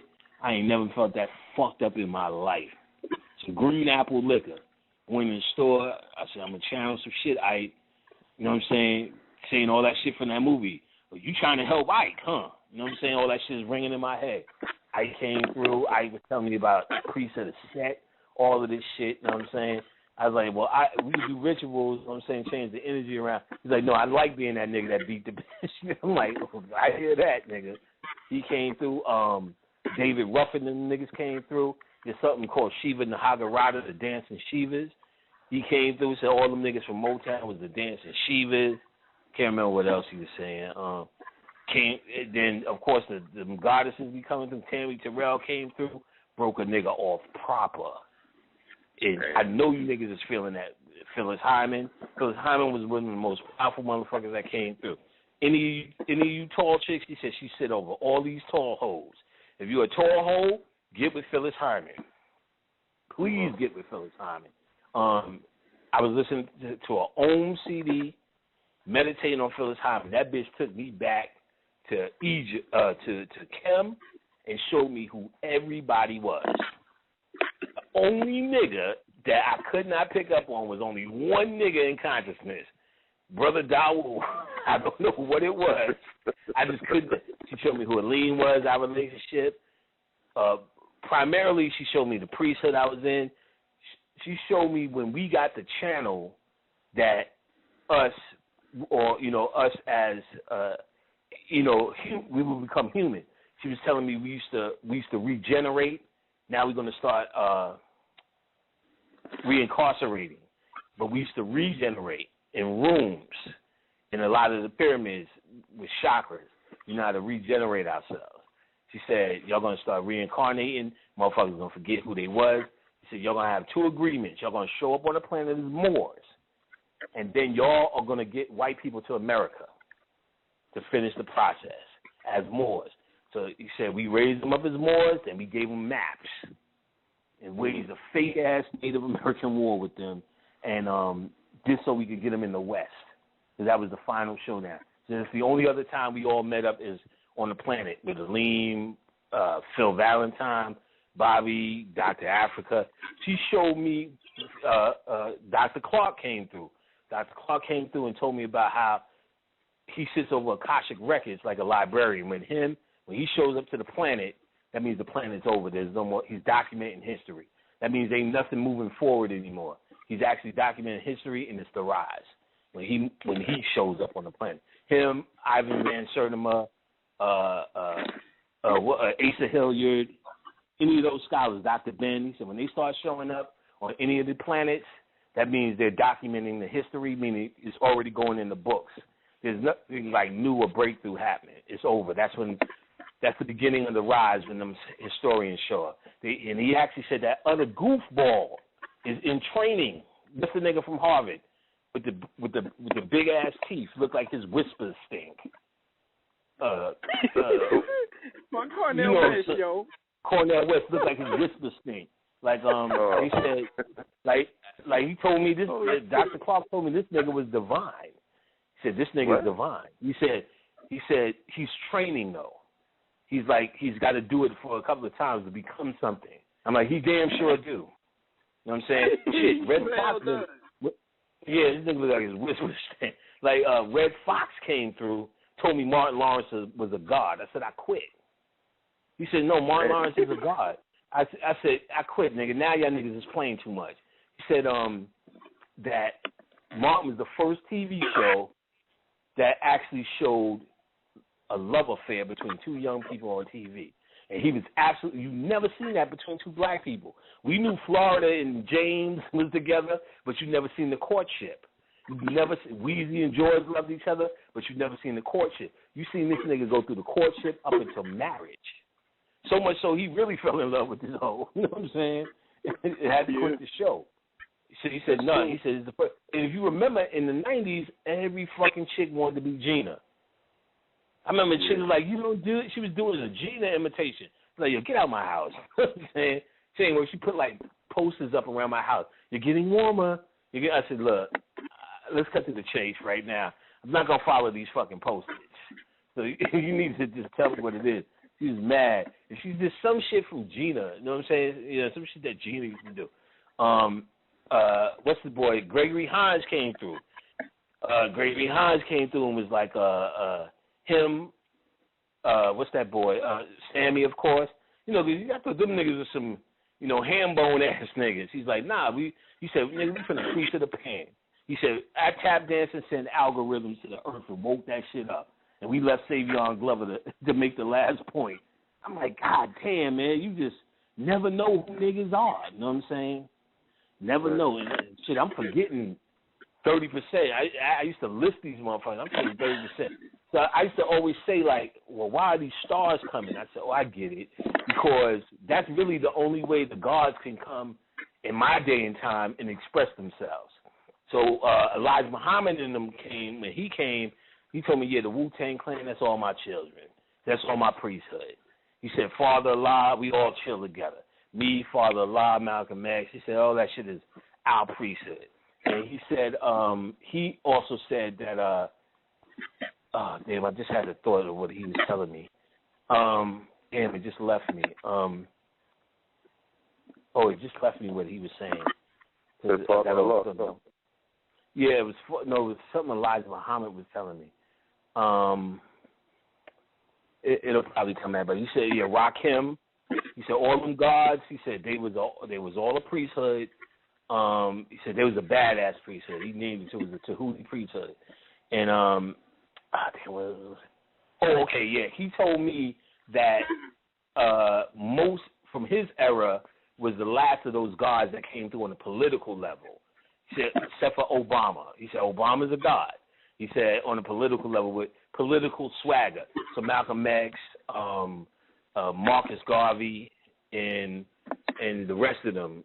He said after that it became more on entertainment guys because that's the way we could go up and really show God powers and not threaten anybody. You get what I'm saying? And not get killed for it. You know what I'm saying? No matter what side so-called Martin Luther King was on, it took a lot of courage to do what he's done. And Noble Drew Ali came through. He's one of them dudes that said, I hate to even call myself Noble Drew Ali. And this is what he said. He said, I hate to call myself Noble Drew Ali. I don't even want to come like that. And he came right before Obama got elected. And I can't remember all the details of what he said, but he basically was saying he was with us. I can't remember everything he said though. But I knew he wasn't that happy to be worshipped the way he is. I know that much. And at the same time, which I didn't know, Bobby did a Morris lecture at the same time. And there's a dude, Ill Will came through. I knew who I happened to know. And he told me a lot about Nas. And he told me there was a ritual on The Wire. Because there was one season of The Wire where this kid who looks exactly like Nas was on it. And they showed this corrupted path that this kid was going. He was an innocent kid, and it was recognized as Nas. And Jay-Z started putting that kid in videos calling him nephew because he looked like Nas. And whatever it was, I think I wrote that up. Will Smith, Ill Will came and told me about that. What else? I mean, Michael Jackson. Oh my God, that shit right there. I did a lecture on that shit. That's how powerful. Yeah, I heard that show. I heard that. Yeah. Yeah, I did a lecture on it. That's how powerful that shit was. And he dropped a lot of shit. He showed me a lot of what's going to happen when you die. He showed me like a whole like a rehab. You know what I'm saying? A motherfuckers who coming out of Earth, motherfuckers is wilding. So I'm sitting there trying to teach him conscious shit with your Kundalini. He's like, that shit don't work here. He did something else. I wrote it down at the time. But he was saying, and the lady was upset that she lost her child. And he was trying to explain that it wasn't real. Then he showed me how to get gateways by ranking on niggas, like playing the dozen. So he my grandfather, who me and him used to always argue, me and him playing the dozens. And we was right about to get on this boat, that cosmic boat. You had to rank them out to get on that shit. You know what I'm saying? And he showed me a couple of other things. He was just telling me how shit don't work. He was lit up. The shit was crazy. All that St. Michael shit. I seen him in that classic St. Michael pose, like detailed, vivid. It wasn't like some shit you was stretching for. It was like overwhelming. You know what I'm saying? Overwhelming. You know what I'm saying? Bob Marley, of course. Bruce Lee. Peter Tosh. I mean, what other sisters came through? The sisters was always, because you know you getting some ass when the sisters come through. You are definitely getting some ass. You know what I'm saying? They're going to spiritually beat you off. And it's not like you come like you had physical sex. Like, once you have physical sex, there's a certain amount of a feeling of calm or relaxation you get. You feel that kind of relaxation. You feel like the after effects of sex. You know what I'm saying? You don't feel like you physically dropping, you physically banging them drawers out. It's like this after effect. You know what I'm saying? So you just know your ass is busted out. Tammy Terrell gave me the best ass ever. Nigga, I was like, you are, I need to get by. And Bobby always liked Phyllis Hyman's. When I said she came through and gave me some ass, she was telling me some raunchy shit. She was like, she was so tall, niggas couldn't really beat that shit from the front. Yeah, niggas had to hit that shit from the back, foggy style. I'm like, damn. Yeah, she was hit. Then she came. She took me to she showed me everybody. Alim did that. This one did that. But a lot. I knew where I met Tef. Where I did this. This nigga is this. I mean, in detail, I was seeing this shit. Seeing all of us in fucking cam. All of that shit. Seeing when we got the news. You know we ain't gonna make it. With some of us, and he said niggas was just packing up and leaving. Some niggas just said, yo, we're going to stay, and which was us. Said we're going to stay and go through this shit and reincarnate now.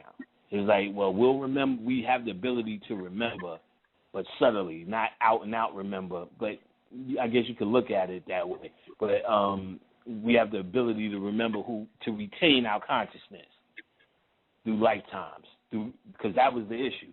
Can you retain consciousness through reincarnation? Because generally you couldn't. We would retain our consciousness through regeneration, and they showed that in the movie Stargate as well, that they were regenerating. And that's all that shit is true. We used to know how to regenerate, and then you retain your consciousness.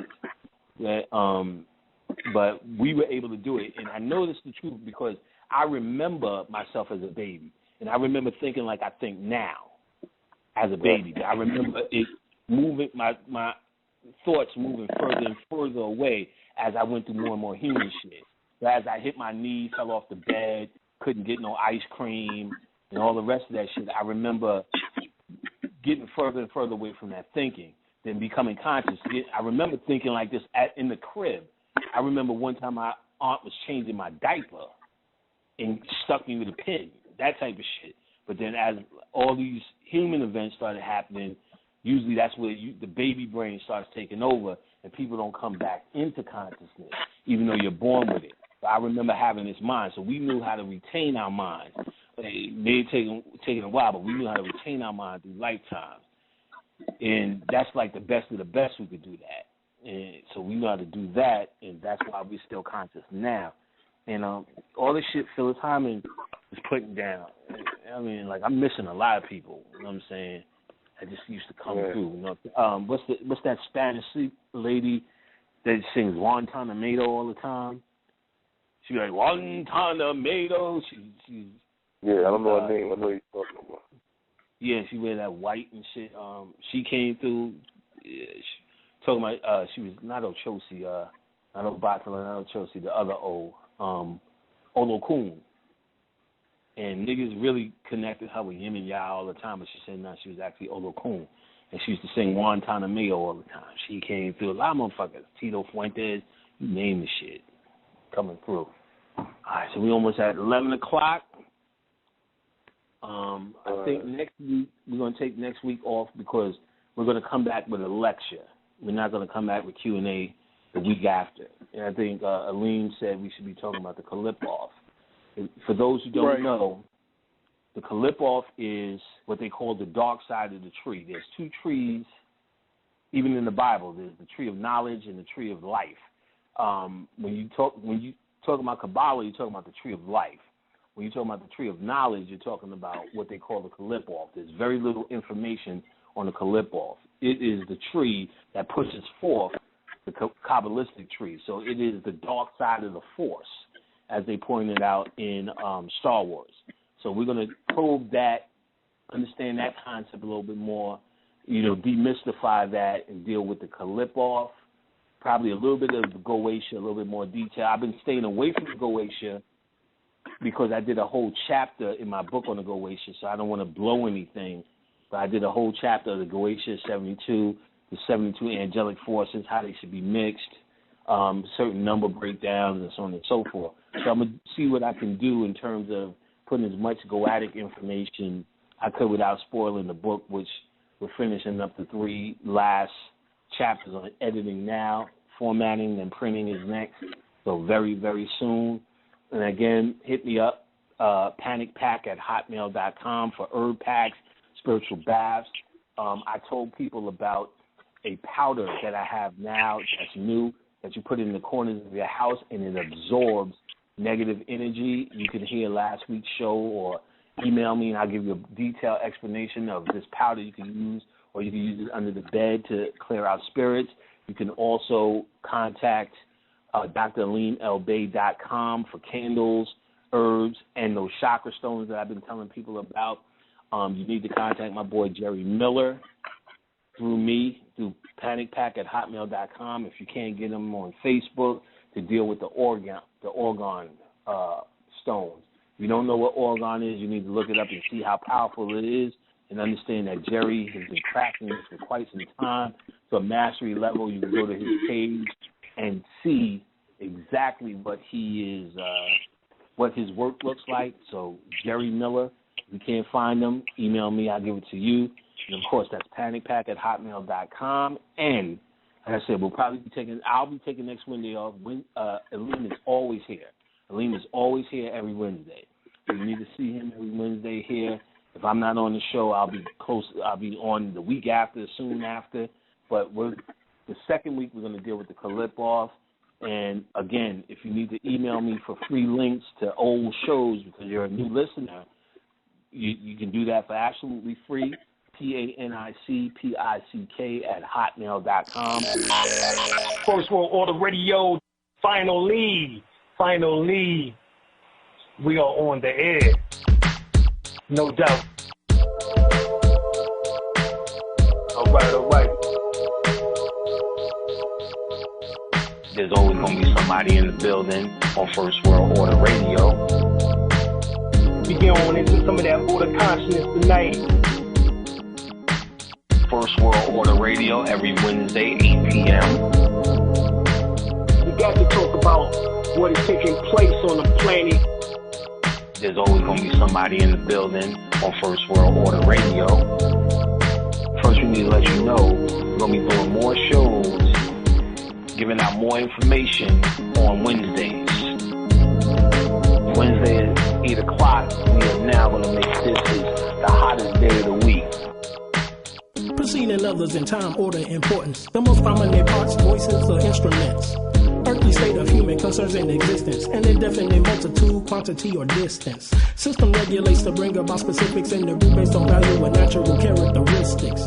Current radiates electromagnetistics of sound through the air, same as your thoughts transmits it. Preceding others in time, order, importance. The most prominent parts, voices, or instruments. Earthly state of human concerns in existence, an indefinite multitude, quantity, or distance. System regulates to bring about specifics in the root based on value and natural characteristics. Current radiates electromagnetistics of sound through the air, same as your thoughts transmits it. You need to understand how magical this, something like this every Wednesday can become.